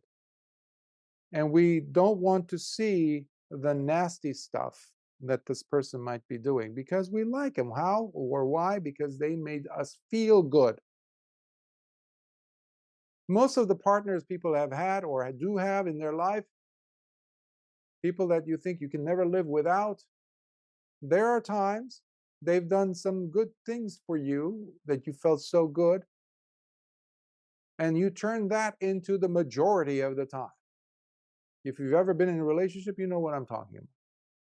We like to generalize to tolerate them, to tolerate the negativities. Now, a wiser person will look at and gauge how much of one versus the other is there. Is it truly a toxic relationship where the majority of the encounters, the behaviors are totally wrong, hurtful, painful? I'm feeling lousy at the end of every single interaction. Or the opposite. There are here and there some moments, some interactions that are not so pleasant, but they're not the majority. Compartments versus the full picture. So this is another reason why we can look at the Dhamma as a system that requires us to look at life with more maturity, which is terribly lacking in the world today, in the educational system, and including in the Dhamma, the way Dhamma is being introduced and promulgated, because there's a lot of do good and you're going to end up in a heavenly realm. Come to the retreat and you're going to gain merits and punya, you're going to go into heavenly realms. Or you're going to attain something. I mentioned to you how in the earlier days, I've even had some of my teachers say, who didn't meditate, but they were like a walking library of suttas and abhidhamma and things. I would ask them, Bhante or Sayadaw, like, have you ever thought of death? Where you're going to go at the end? They, one particular day, I remember encounter a situation like that where one such venerable one said, yes, but I will end up in a divine realm, in a deva realm, because I've studied the Dhamma so much. I guess they had forgotten about this sutta, because this pulls the rug from under such belief, because it's absolutely just a belief.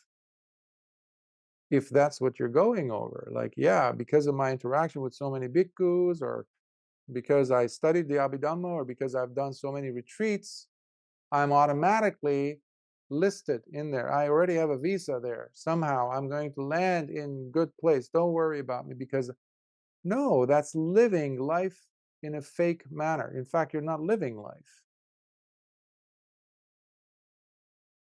Dhamma is life. Dhamma has to be your life. Your life and the Dhamma cannot be two separate things. This is the problem that today's practitioners are facing, but no one seems to point that out.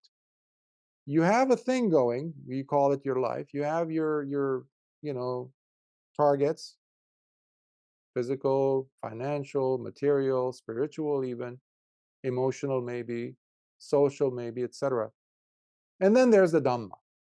The Dhamma comes in and helps here and there. Yeah, you go in there, tap into it to gain some answers, and then you pull out and you live your life. That is a total bogus, fake practice. It's not even a practice. Such a person will be met with devastating reality at the moment of death, if that is carried through all the way to the end. That's why I'm going back to the importance of living truthfully. Sati helps you to do that, and staying with the neutral feeling is a key.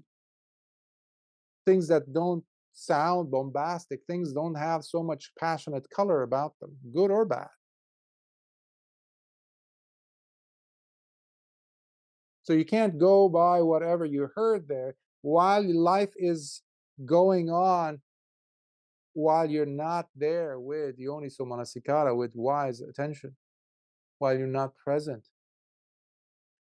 Next, Ananda, there is the second type of person who also harms or kills living beings, steals or takes what is not given, misbehaves by engaging in sex. So this person also does some bad deeds. But after death, such a person is reborn into states of divine delights, reappearing into the heavenly realms. Now, one cannot negate the possibility that perhaps the good kamma or action which led him or her to a rebirth into states of delight and happiness, as he ended up reappearing into the heavenly realms, may have been an intentional action he had committed at an earlier lifetime. Or it may have been the result of an action he committed later, near the end of his life, such as, by entertaining a right view even at the moment of his death. This would then lead that person after death to be reborn into states of divine delights, reappearing into the heavenly realm. This is another reason why, so long as you're alive, up until, and especially at that moment of death, the very last moment, that is the springboard where everything culminates, where everything comes together. You cannot push that also into absent-mindedness. You cannot push that, well, yeah, I've done some good deeds. Yeah, it's like I'm just going to die and I'm going to land somewhere nice. There needs to be more attention there. There needs to be the wholeness, the fullness of life being lived, even at that moment, especially at that moment.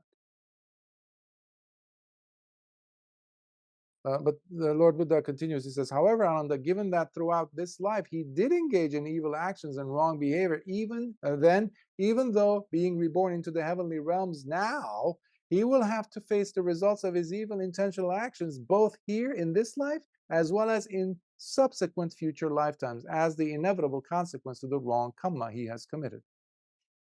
We constantly quote the example of Venerable Angulimala, the serial killer that we have in Buddhism, who killed almost 1,000 people.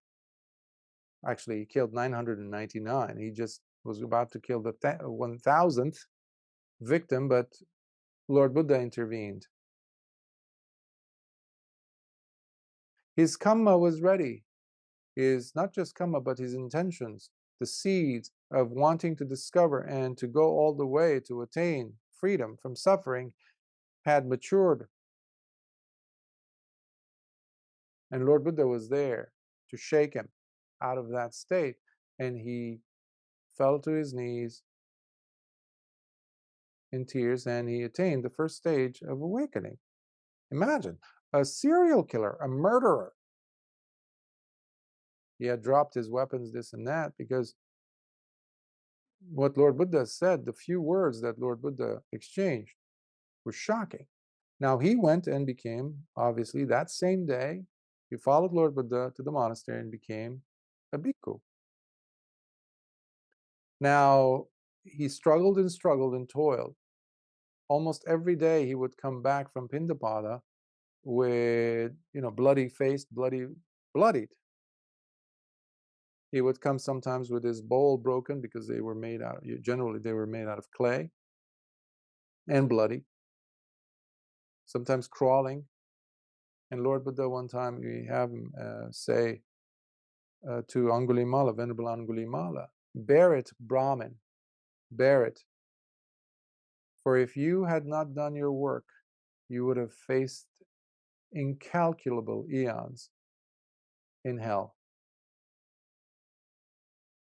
He became an arhat. That's how you connect your connection to samsaric link up, that connection to life to death, life, death, life, death, life, death. That's how it is there, suspended. It's constantly there. So, but when you are attaining arahantship, that awakening cuts it. The kamma can never be gotten rid of. That's why I was saying earlier with the Jains, it's all just idiotic to think that you can somehow empty out the kammic bucket or the oceans. The oceans are not big enough for your kammic actions you've committed. And we've committed far worse, far more wrong actions than we've done good ones.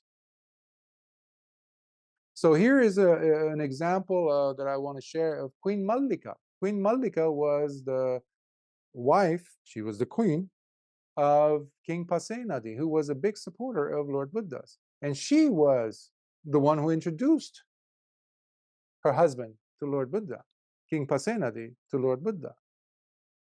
I might have mentioned King Pasenadi and how they met before, but basically Queen Mallika introduced the Dhamma to King Pasenadi. Now, King Pasenadi was a little bit,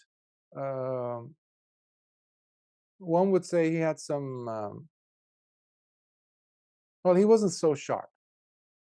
He wasn't the sharpest tool in the toolbox, as they say at times, some of the things that he did. But he was also madly in love with her. So despite the fact that she was a big supporter of the Dhamma, and overall she kept the 5 precepts, but there was one incident that took place where she cheated on her husband. Now, King Pasenadi saw it. He confronted her and she lied about it. And she turned it on him, confusing him. So this was a typical, as they say, a gaslighting. She flipped the situation on him, and now he felt guilty that he was accusing her of cheating, even though he saw it with his own eyes. But because he was blindly in love with her, he believed her. Now this, so it went away in a sense. So he forgot about it, the event, but she did not. And then she died. She didn't grow to be an old queen. She died much earlier. So you can imagine King Pasenadi was completely distraught. His wife, his love of his life, had died. So he comes over to Lord Buddha for consolation, for compassion, for him to say a few words that he feels good, but especially to know where she is at. Where did she land? Where was she reborn? Hoping that he would say, she is now, don't worry, Pasenadi, Maharaja, your wife, Queen Mallika, she's now my student, she's now in heavenly realms. That is what he expected to hear. But every day he came, Lord Buddha would know otherwise. Because at the moment of her death, despite the many good deeds that she had done, Queen Mallika, she died carrying with her that pain that she had deceived her husband for years about that incident. And she never came clean with it. She never disclosed that, I'm sorry, I did it. In fact, you were right. She never did that. So she took that agitated state of mind with her to her death. And for that, she ended up in hell. Queen Mallika. Everybody thought that she was at least a Sotapanna. Or at the very, very least, she was going to end up in some Tusita heaven or some Tavatinsa heaven, some heaven, not here. No, she ended up in hell. Now, the thing is, when King Pasenadi came by, Lord Buddha saw how it would negatively impact him if he had divulged the information. He would just, because whatever Lord Buddha asked, he would answer. And he is the Dhamma, he is truth. He cannot lie. He cannot sugarcoat anything, ultimately. So what would Lord Buddha do? So Pasenadi would come after his lunch and to find out, because he would set his mind, okay, I'm going to go and speak with the teacher and I'm going to ask him where Mallika is. And Lord Buddha would block his mind, would block that question completely up in the mind of King Pasenadi. And he would give him a talk on the Dhamma, and King Pasenadi would get up delighted and he would go. As he got to the palace, he would remember the purpose why he went. So this goes on for 7 days. After the 7th day, King Pasenadi comes and he says, I'm going to ask, I'm not going to forget. At that moment, Lord Buddha says, she is now reborn in the heavenly realms. Why? Did Lord Buddha lie? No. Because her time in the hell realms was 7 days spent. Now, people don't know the story. They say, oh, so she either should have been born in heavenly realms, or when we say she's in hell realms, we presume that it is forever, or it's of infinitely long time. No, there are nuances.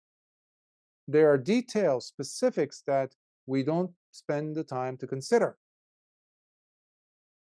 And that's what Lord Buddha was referring to here, that the Tathagata's understanding is broad, much more so than those yogis. Jumping to the next one, in the case of the third type of person who abstains from harming or killing living beings, who does not steal nor so keeps the precepts, and is reborn into states of heavenly delights, reappearing into divine realms. Now here again, Ananda, one cannot negate the possibility that perhaps the good kamma or action which led him to a rebirth into states of delight and happiness, as he ended up reappearing into the heavenly realms, may have been an intentional action he had committed at an earlier lifetime. So it is not smart for us to presume that this life is the life. This is what I meant by compartmentalized thinking. No, you have lived countless lifetimes. And yes, the chances are that we've done more harmful kamma than good, but that doesn't mean that you haven't done good kamma as well.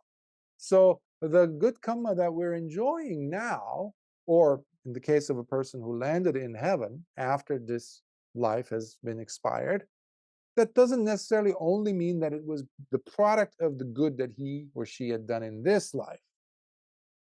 Or it may have been the result of an action he committed later, near the very end of his life, such as by entertaining a right view, even at the moment of his death. This would then lead that person after death to be reborn into states of divine delights, reappearing into the heavenly realms. However, Ananda, given that throughout this life he did abstain from engaging in evil actions and wrong behavior, then he will also be met with the results of his good intentional actions, both here in this life as well as in subsequent future lifetimes, as the inevitable consequence to the good kamma he has committed. So it is more superfluous, compared to the Brahmanic way of looking at kamma, that you're born in here, in this level, in this caste system, in this stratum, and you're here. If you're lower birth, sorry, you're stuck there. You cannot go up. To this day, they don't like Buddhists in India because Dr. Ambedkar in the 60s and 70s, he was a member of the untouchable community. Somehow he broke free and he went and got educated in the Western countries, and he came back and somebody gave him a shot, basically. I think it was Westerners. And he looked around and he saw, because he said he basically went browsing for shopping for a religion, because he knew that Hinduism was not cutting it, because it was keeping millions, hundreds of millions of people in slavery. That's what an untouchable is. Sudra. You're nothing. At the most, you are good enough for collecting garbage. but these are people. So he said, oh, he had the debate between Islam and Buddhism, but because he saw so much being offered, he went with Buddhism. So he converted into Buddhism, and along with him, so far, hundreds of millions of Indians have converted into Buddhism. That was the only way they could also push up in the social ladder. But of course, that doesn't mean that they're fully accepted by those who don't, you know, who never agreed to that. So there was even some law that they were passing in India. I don't know if it passed, but large groups of individuals were gathered to convert into Buddhism from this class, from this caste of people. And so they were trying to make a rule where they can't do that. But obviously it doesn't work. So, so that is different than what we're seeing here. Kamma is not like that. In Buddhism, it's not the birth. Lord Buddha continuously says this to the Brahmins. He says, it's not your birth that makes you noble, Brahmin. It is the actions that you engage in, intentional. Go and say that to the royal families in the world, in the West, in the royal family in the UK, and in, I don't know, Sweden, Denmark, whatever. In the Gulf, Middle East somewhere, where there are kings and princes who think that they're entitled.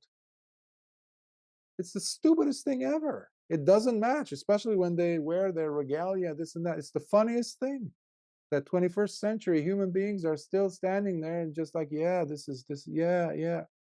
It's absolutely grotesque, nonsensical, silly, dumb, out of place. But in Buddhism, it's one's action that makes you noble. How beautiful is that? Otherwise, the person is going and partying around, this and that. We were talking about the Brahma gods, and we were talking about even Sakka, right? You should have seen the faces of some people that came to me and asked about Buddhism, and, oh, do you believe in gods? And I said, yes. They were like, wow, really? And I said, yes, but there's nothing to write home about these gods. The gods actually cheat on each other. Do you know that? They have affairs. They get angry. Really? Yes. Most of the gods. There are some gods that are really practitioners. We have to also acknowledge that. But simply because a person is in a heavenly realm does not make them noble. Then what can we say about human beings who are born in so-called aristocratic families who think of themselves as noble because of their birth? Again, stupid. So it doesn't match Buddhism at all. So finally, Ananda, there is the case of the fourth type of a person who abstains from harming or killing living beings, who does not steal, etc. And after death, he is reborn into states of utter misery, sorrow, and pain, reappearing into the lower realms, being reborn in the hells. Now, one cannot negate the possibility that perhaps the evil kamma or action which led him to a rebirth into states of misery, sorrow, and pain, and even into the hells, may have been an intentional action he had committed at an earlier lifetime. Or it may have been the result of an action he committed later, near the end of his life, like the case was with Queen Mallika, such as by entertaining some wrong view, even at the moment of his death. This would then lead that person after death to be reborn into states of utter misery, sorrow, and pain, reappearing into the lower realms, being reborn in the hells. However, Ananda, given that throughout this life he did abstain from engaging in evil actions and wrong behavior, then he will also be met with the results of his good intentional action, because he abstained from them, the bad ones, both here in this life, while he's doing it, engaging in, abstaining from the harm. That already is making the person feel good at that moment. And if they cannot maintain that at the end of life, or some wrong view shows up, and they're completely agitated and they die in that state and they're reborn in a bad realm, does not mean that that's the end of that. That is otherwise eternalistic view. that has nothing to do with the teachings of Lord Buddha ever. Because this person comes back just like you and I. We are human beings today. That is the result of good actions we've done, intentional good actions we've committed, which we might not have tasted in the very previous life. But we are experiencing it now. We might not have come across the Dhamma in our last, previous life, but now we are. You're listening. You don't have to be believing in rebirth concept or principle. You can still use your own life from one year to the next. Are you the same person you were 10 years ago? Would you do the same things as you did 20 years ago or 10 months ago? Already that tells you enough about this principle of kamma, because it's all about intention being fused into this desire that you have to do something. So it's one thing to want to attain, let's say, attain freedom from suffering. It's one thing. And it's another to really do the work.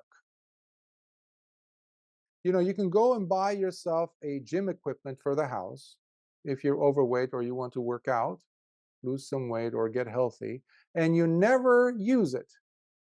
But in your mind, you'll say, well, at least I bought it and it feels good. Yes, I have it. Yes, it's there. And it's there. Yeah, but no one's benefiting. You are not doing anything. The weight is not coming off. Or you're sick and you go and you get your medicine and you put it over there on the kitchen countertop and you say, I have the medicine, I have the cure, but you do not take it.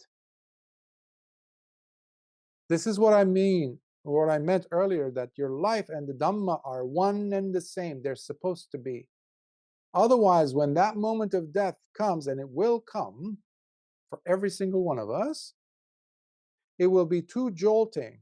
It will be too real for us to withstand. Because we haven't lived. We wouldn't have lived truthfully, meaningfully.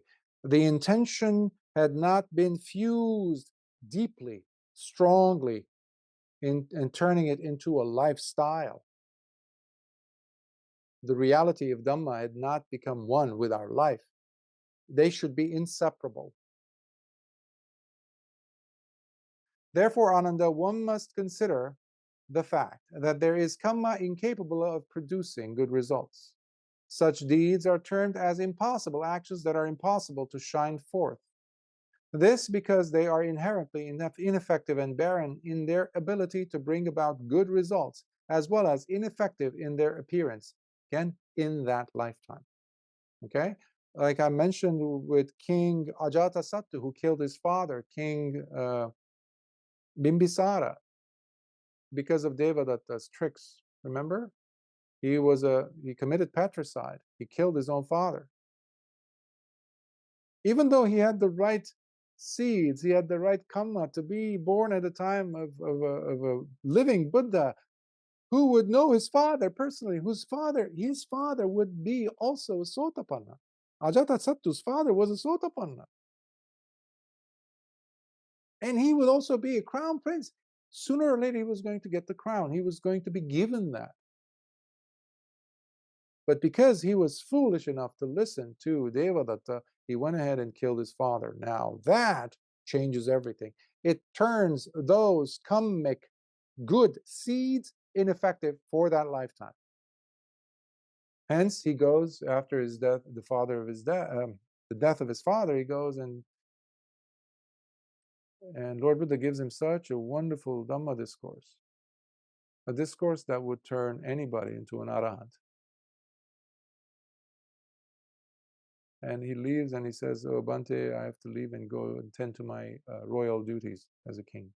He says, King, go ahead and do whatever you feel like it is time for you to do. And he leaves, and Lord Buddha says, that foolish man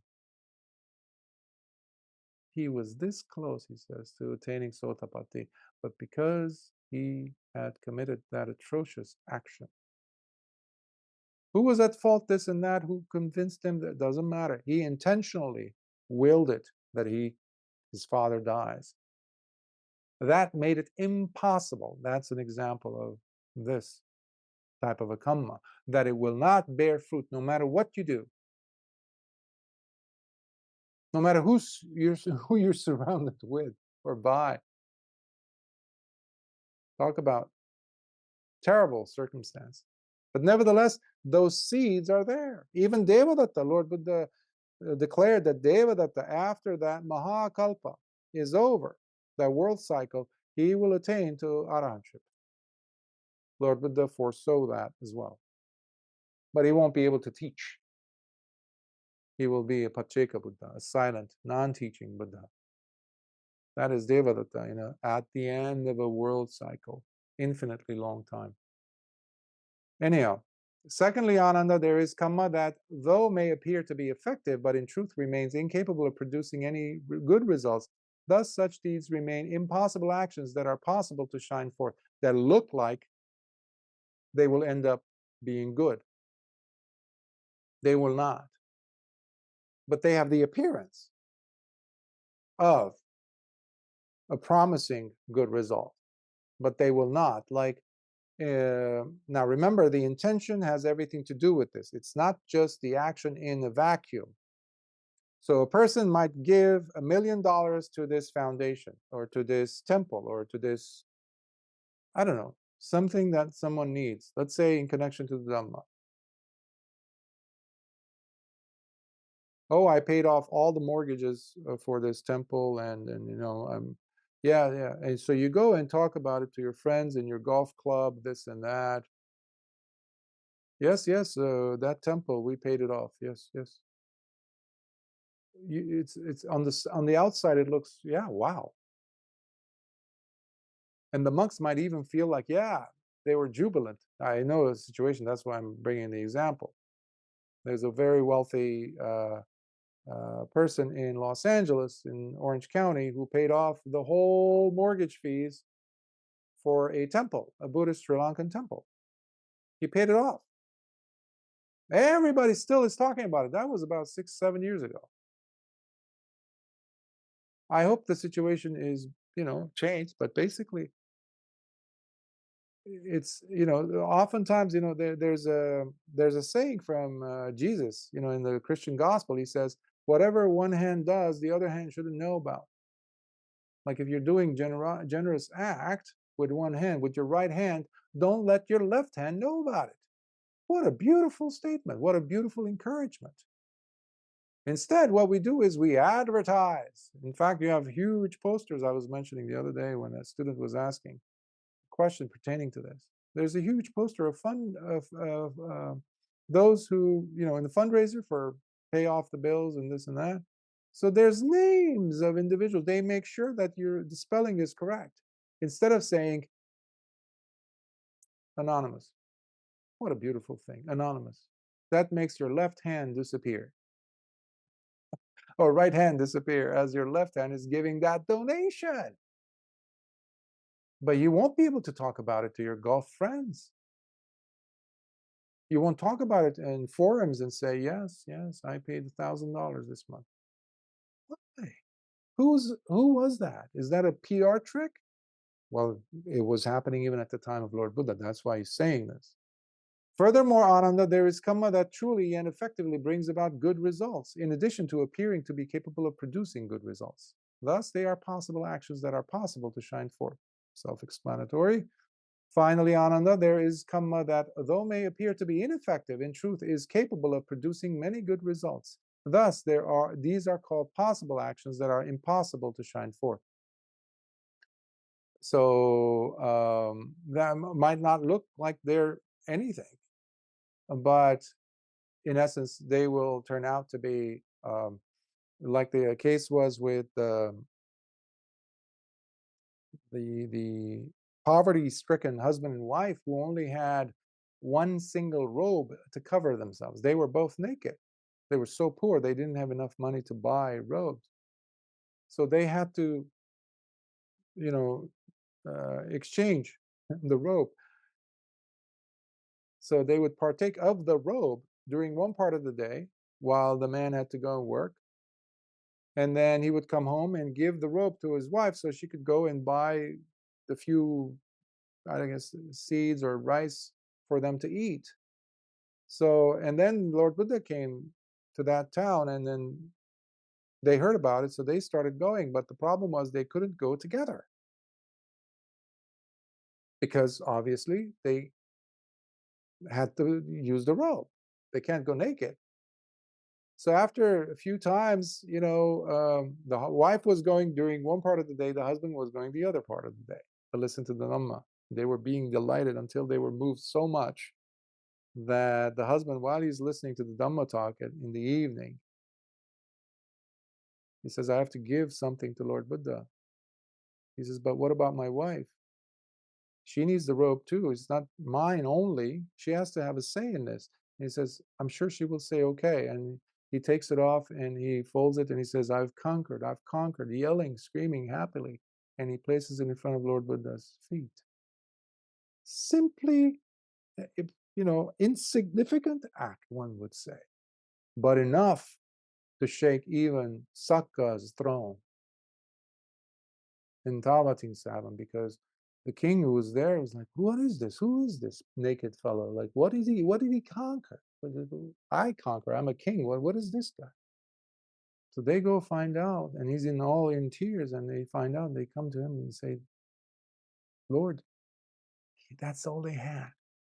That's all they had. Insignificant. Immediately the king says, really? Put my robes on. So he gives him his own robe. They cover him up, and he says, go, take him to his house, get his wife too, take him to my palace. I just found my new finance minister. Insignificant act turned into wonders. That was seemingly not effective. These were the words spoken by the Blessed One, and the Venerable Ananda became delighted with a heart that was utterly gladdened as he listened to the detailed classification of intentional actions given to him by the Blessed One. Sadhu, sadhu, sadhu. It's a sutta that deserves for us to go back again and again and again. It's such a poignant, it's heavy. I did rush through it. I apologize, but I have to given the time. But the eternalism that we seek in the way we look at our practice, as if it's an ongoing thing, as if there are no fluctuations or different incidents that happen during the day that cannot throw us off. Today, you might do a retreat, you might do a sit, you might do a meditation where some wonderful things could happen. And then what? And then what? It's a lifestyle. You have to be living the Dhamma. You cannot practice something and then walk around and do things and live in a way that goes contrary to the Dhamma.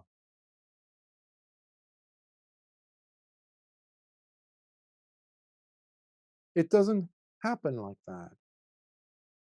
And no, I hope this sutta is also allowing you to consider carefully what Lord Buddha said to General Siha. If you remember, several months ago we did the Siha Sutta with General Siha, who was a follower of Mahavir, whom we mentioned today, the Nigantanatapa, the giant leader. And he was a big, big, big, supporter of that tradition, that religion. So finally, he's curious. He goes to Lord Buddha and he becomes a student, just like it was the case with Upali, the prince. So here, General Siha said, Bhante, he was such a direct, he was such a realist, he was so grounded. He's a general, of an army. And he says, could you give me a direct, undeniable, irrefutable evidence that the actions of good deeds that one does bring a person in life these results, these wonderful results? And Lord Buddha says, yes. So he was asking about diteva. Diteva or sandittiko means visible here and now. It's undeniably there, occurring, visible. Ditti, you can see, observe. And Lord Buddha says, yes. He says, such a kind and benevolent person suddenly becomes acceptable to many, many people. You're nicer to be around.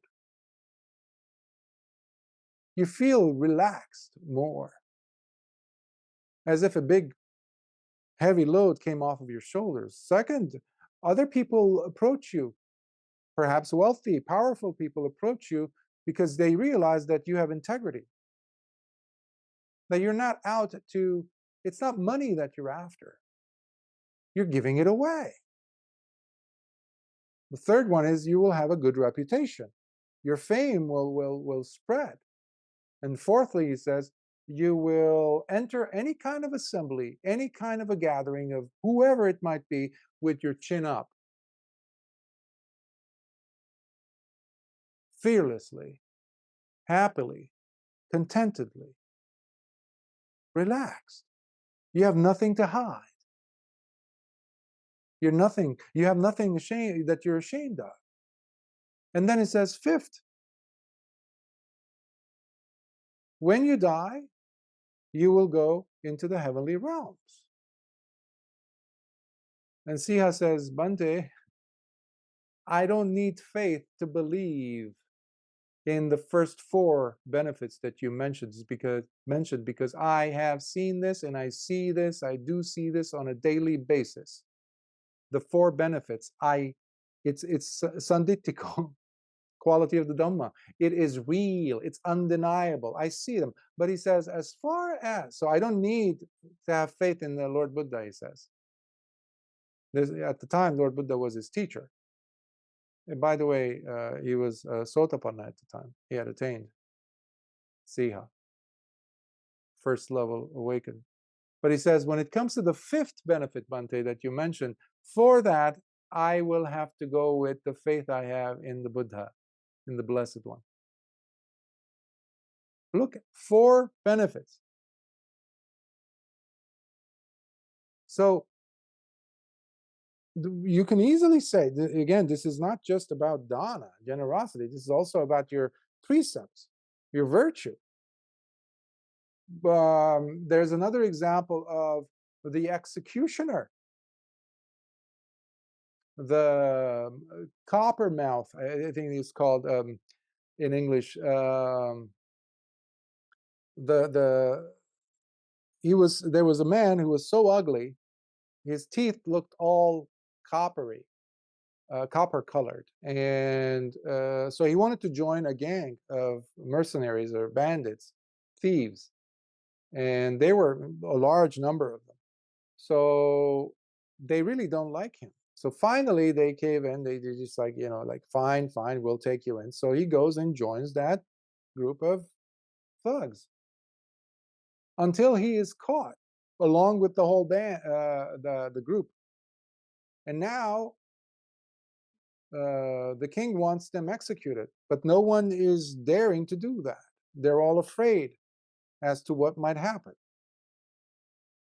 Guess what he does? He volunteers. So this man, Choragataka, that's the name. The copper mouth, I forgot the name in Pali, but Choragataka. He becomes the royal executioner for 55 years in the kingdom. So he used to decapitate people. Whoever was punished, sent to be punished by the king, let's say, who was judge, jury, and everything, prosecution. So he does this for 55 years until the day comes where he's so tired, his eyes don't see well, his strength isn't there, and he starts messing up his job, I guess. So they relieve him from his duties, so he goes and retires. Now his daily food was milk rice, very fancy, in a gold bowl. And one day he's now reflecting on the kind of life he had. Not a wholesome one, right? You've killed so many people. By the way, he killed all of his colleagues. That's how he got the job, by the king, which he held that position for 50 some years, 55 years. So one day he goes to the river, he washes, and he comes back home, and his maids, servants, whatever, they bring him the milk rice. As he is pondering his predicament, and I'm not going to have a good future birth, Venerable Sariputta comes by the door. And he immediately gets inspired, and he hands over to him his bowl with milk rice, which is very sweet, with ghee and all that. Delicious, nutritious. And Venerable Sariputta accepts. And then he gives him a Dhamma discourse. And he tells him about his dilemma. He says, Bhante, I've never given anything to the bhikkhus. I've never lived a life with kusala, with wholesome, good actions, good intentions. I am the well-known executioner in the land. So he's very distraught. And Venerable Sariputta says, at any point during those executions that you were doing, do you recall ever having anger and hatred towards the person you were punishing, in a sense, you were executing, you were beheading? And the man pauses and starts thinking, looking over at his past, recollecting, and he says, to tell you the truth, Bhante, he says, no, I was simply doing my job. So you mean to say there was no hatred in you, in your heart, no aversion? He says, no. He says, okay, when that moment comes of death, stay with that, because his mind was very agitated. This is key. There cannot be any healing, there cannot be any awakening, there cannot be any respite when the mind is agitated. That's why the insistence here is always, when you're meditating, you need to make sure there is no agitation in your mind. People go on retreats for meditation, for jhana practice, with agitated minds and hearts. What is that? The agitation is our enemy. Even as a therapist, when people would come to a session, I would notice their bodies agitated. So I would give them a gauge, basically from 0 to 10. 0 meaning you're not agitated, you're not anxious at all, and 10 being you're through the roof in anxiety. Where would you place yourself? Oh, 6, 7, 8. The numbers have been different. One time somebody said 11 and a half. Whoa. So I have to do my very best to allow them to come down to a healthier baseline. I change my tone, I talk about something else, neutralize the anxiety, normalize the anxiety, make them feel comfortable. Maybe even leave the room together, go outside where they feel, etc. Why though? To reduce the agitation. Venerable Sariputta masterfully did this, to the point where, as Venerable Sariputta goes back to the monastery, and this man walks him out of respect because he's feeling so good, on the way back, so he walks him to the door of the monastery, the gate of the monastery, he walks back, this executioner. On the road, before he gets to his house, a cow comes in and gorges him, kills him, because of a bad deed he'd done. Remember, there's a few incidents, Bahya, Pukusati, this happens. This also happens to him. And he dies. So the news reaches the Venerable Sariputta, and Venerable Sariputta and Lord Buddha, discussing this, and everybody's expecting Lord Buddha to say, just like they were expecting Queen Mallika to be in heaven. She ended up in hell, right? For 7 days. Here they were expecting this murder, well, not murder, but executioner, depends on how you look at it, of course, to be in hell. And Lord Buddha says he was reborn in heaven. Jaws must have dropped. But it's the same principle as the importance of the last intentional act, meaning the mental action, the emotional action. So I don't care how long you sit. I don't care how many suttas you've memorized. I don't care what jhanas you've been in and out of. People have gone even into psychosis before their death, having done many years of jhana practice. Where does that leave them? Not in a good place.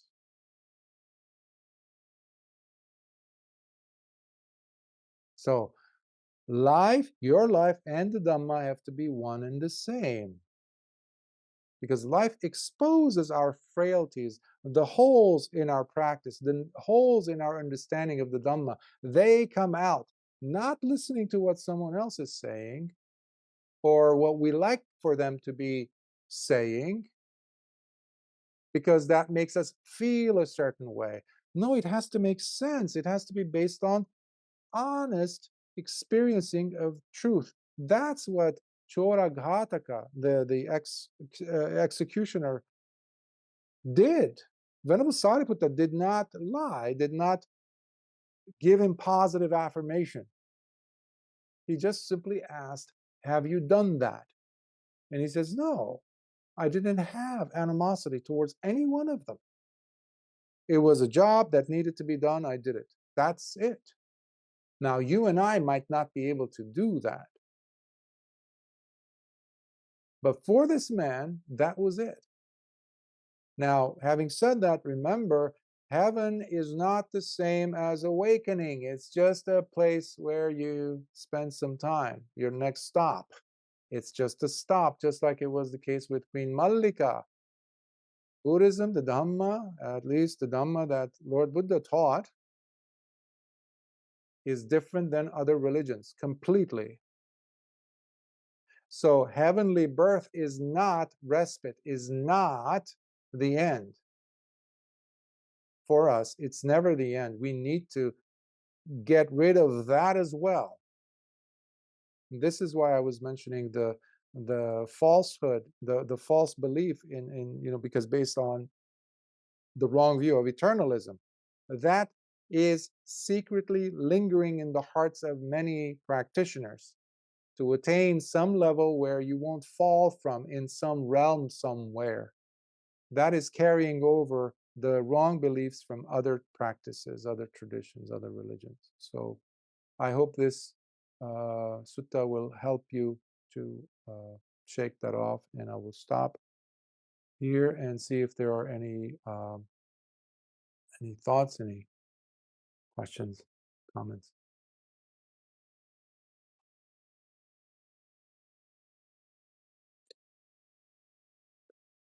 Bhante, Yes. thank you for your talk again.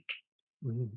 So I'm hoping you can clarify some confusion in my mind when I read about karma from multiple places, and I hear you say a couple of times today that our next birth depends on that last thought that we have at the time of our death, that energy that carries forward and determines, I guess, which form we're going to take if we're going to cling to a form. But I also read in situations, for example, the 5 niyamas, where karma is one of those niyamas, and I'm looking at an example on my other screen here that says that it's a kind of natural law like gravity that operates without having to be directed by a divine intelligence. So that leads me to think that it's not entirely mental, that it's something external to our mental state. Can you just clarify for me that is karma based entirely on our mental state and that energy that carries forth, or is it a natural law that must depend on something outside of our mental state? Well, first of all, there's a few things in your question. Um, the first is it's not just the last moment that dictates.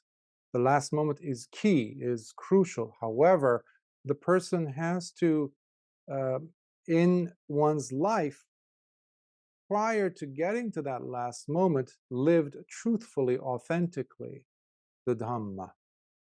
What you have often are cases or individuals, generally speaking, not just in Buddhism, they do good, this and that, and the religion or the religious practice, and now I come back to the Dhamma specifically, by practicing the Noble Eightfold Path or doing dana or even, the belief in the devas, this and that, that is like an insurance policy. They have an insurance policy for that moment that comes after death. So I am secure. I'm okay. Once that comes, I'm safe. That is not just dependent on the last moment, although it is key. It's the springboard that I was saying. But the lifetime that one has lived, the practice has to be authentic. Life and the Dhamma have to be one. That's one aspect of your question that's how I would answer it. The second portion having to do with the mental versus something that has to do with the external as the five niyamas, or the five, or not the five, much more, the heavenly realms. You do have individuals, writers, even monks, who shy away from clearly stating that these things do exist. Many people will, it's like avoid eye contact even when a question comes up about the hell realms, about their reality. Many times it's simply a psychological sphere, a thing that versus this, which is very solid, right? The object, the chair you're sitting on, the walls of your house. This is also wrong view, because these places do exist. Okay, so what you do, then the practice has to be allowing the person to get to that conclusive, definitive um, response vis-a-vis, are these psychological, or actually one can land there and really feel the scorching heat, this asphyxiation, watching your limbs being cut off, watching yourself being beheaded, and then coming again alive immediately. So these things, I disagree that they're psychological merely. No, but prior to even getting to that niyama or that hell realm, by the way, the same can be said about the deva realms. Okay, so I remember when I was reading this, I couldn't believe what I was reading about. This was 30, 40 years ago. I was reading some article, and it said that 150 years prior, the Western world didn't believe that gorillas existed. I said, oh, wait a minute. I was like, what about Tarzan? I grew up in the 70s, 80s, so how could they not, like, of course they didn't they watch Tarzan shows? No, but 150 years prior, there were reports of expeditionists and things like that in Congo and other parts of the world where they had seen, and people, the culture knew. The same thing with orangutan, the monkey, the ape, or um, they didn't believe that they exist until actual footage, pictures, and then unfortunately specimens, which means that the animal dead, is captured and brought in, and they're like, okay, fine, we see. The Payasi, the Prince Payasi Sutta, which we covered a few years ago in these series from the Digha Nikāya, is excellent in answering that question. Because Lord Buddha, I'm sorry, it's Venerable Kumara Kassapa, who is listed as the best, the foremost when it comes to using similes in Lord Buddha's students. Kumara Kassapa was one after the other. Prince Payasi is like saying, I don't believe you. No matter what you say, I don't believe that there is such a thing as a next life, and somebody doing bad deeds will end up in a hell. Because, he says, I personally know individuals who were not very righteous, not very wholesome in their life. I'm a prince, I know. These were bad people. Before they died, I went and whispered in their ears, he says, hey, when you die, come let me know. So at least I will abstain from doing the same things as I'm doing now, so I don't end up where you are. And they said, sure, don't worry about it. And he says, to this day, nobody showed up. And the same thing happened with those people who have lived very virtuous lives. I went and asked them in turn, please, Bante, friend, whatever, when you land in heaven, please come and let me know, so that I will change my ways and will adopt a new lifestyle following your example, and I will also land where you are. And he says, Venerable Kumara Kassapa, that has not happened either. And guess what Venerable Kumara Kassapa's beautiful analogy is? And he was like so quick with them. He says, imagine there's a person who was in a cesspit, in the sewage. And some people come in and save him from that, and he's completely covered in filth. Every orifice, eyes, nose, everything is covered in feces. The king's men come and help pull him out, and they go and hose him down, this and that, and they dump him into a pool, and then they take him to a different type of a pool. They wash him, a series of different washes with special fragrances, this and that, and they cut his hair, clean him up, really nice, really, really nice. They dress him in the finest of sarongs and robes. They place him in the upper chamber of the king, and he's surrounded by all these maidens, all these people who are catering to all of his 5 carnal needs. And then he says, if you were that person, and you recall that friend of yours, who when you were alive with him, he came and whispered to you in the cesspit, hey, could you come back to the cesspit and tell me that, yeah, there is the king's chamber, there's this? Would you do that? He says, of course not. That is the example that Venerable Kumara Kassapa does provide for the Prince Payasi. And similarly, he says, for the hell realms, ye will be dragged, the person at death will be dragged into the, depending on the state that he's in, and also the heaviness of the kamma. The heaviness of the kamma is very real. It's not just psychological. Remember, it's not, psychology doesn't kick in at the moment of death.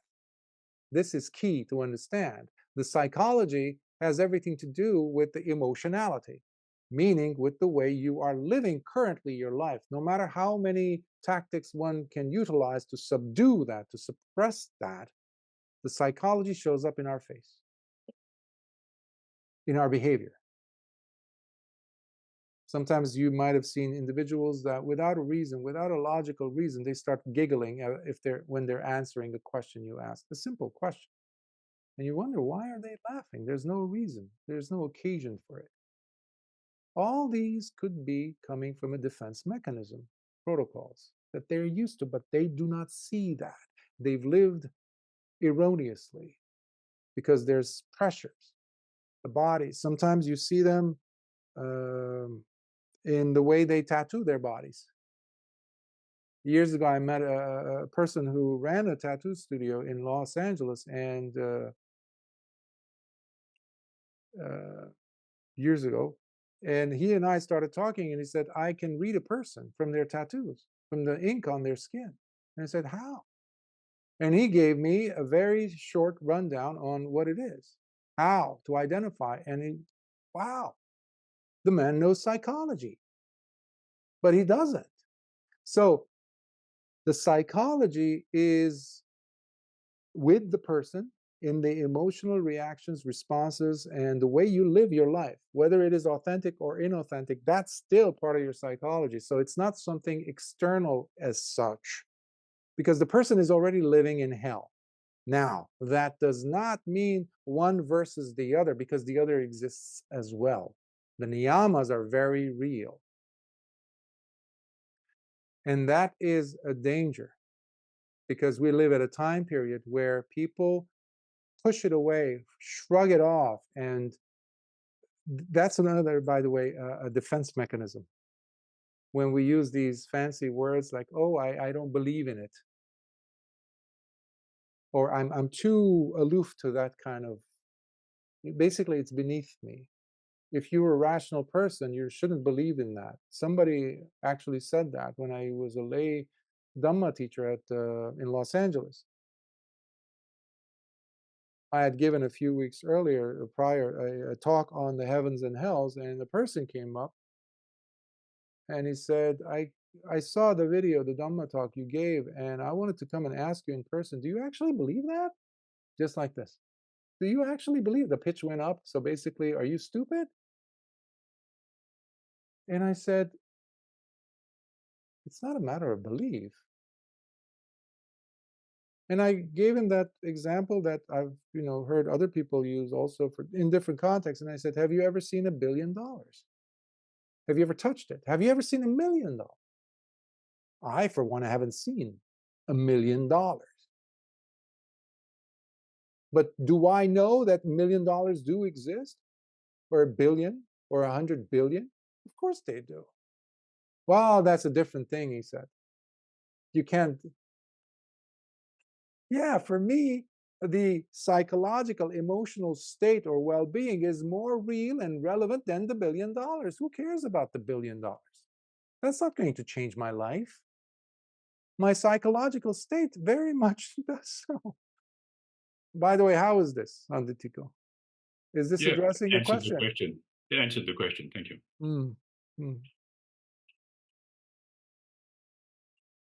Any other questions, thoughts, comments? Yeah, I highly recommend going over the sutta, and there's always something that one misses, especially a very rich sutta like this.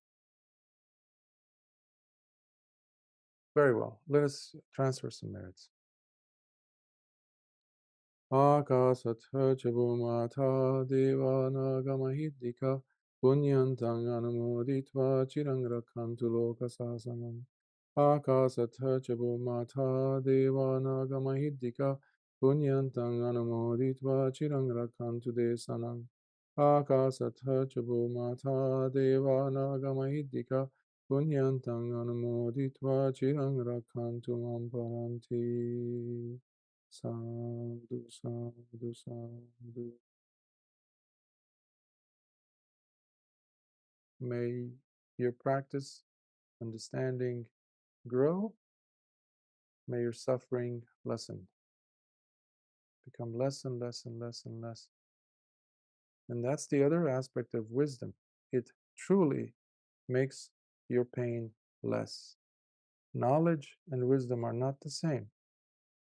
With wisdom growing in the heart, the same mistakes don't occur anymore because you don't do them.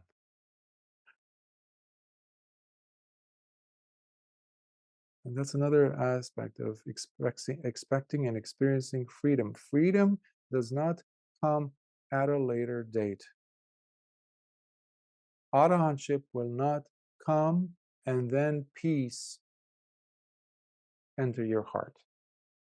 tranquility rain down. There is no such thing. Peace must come first. Clarity, understanding, wisdom must come first. And then Nibbana.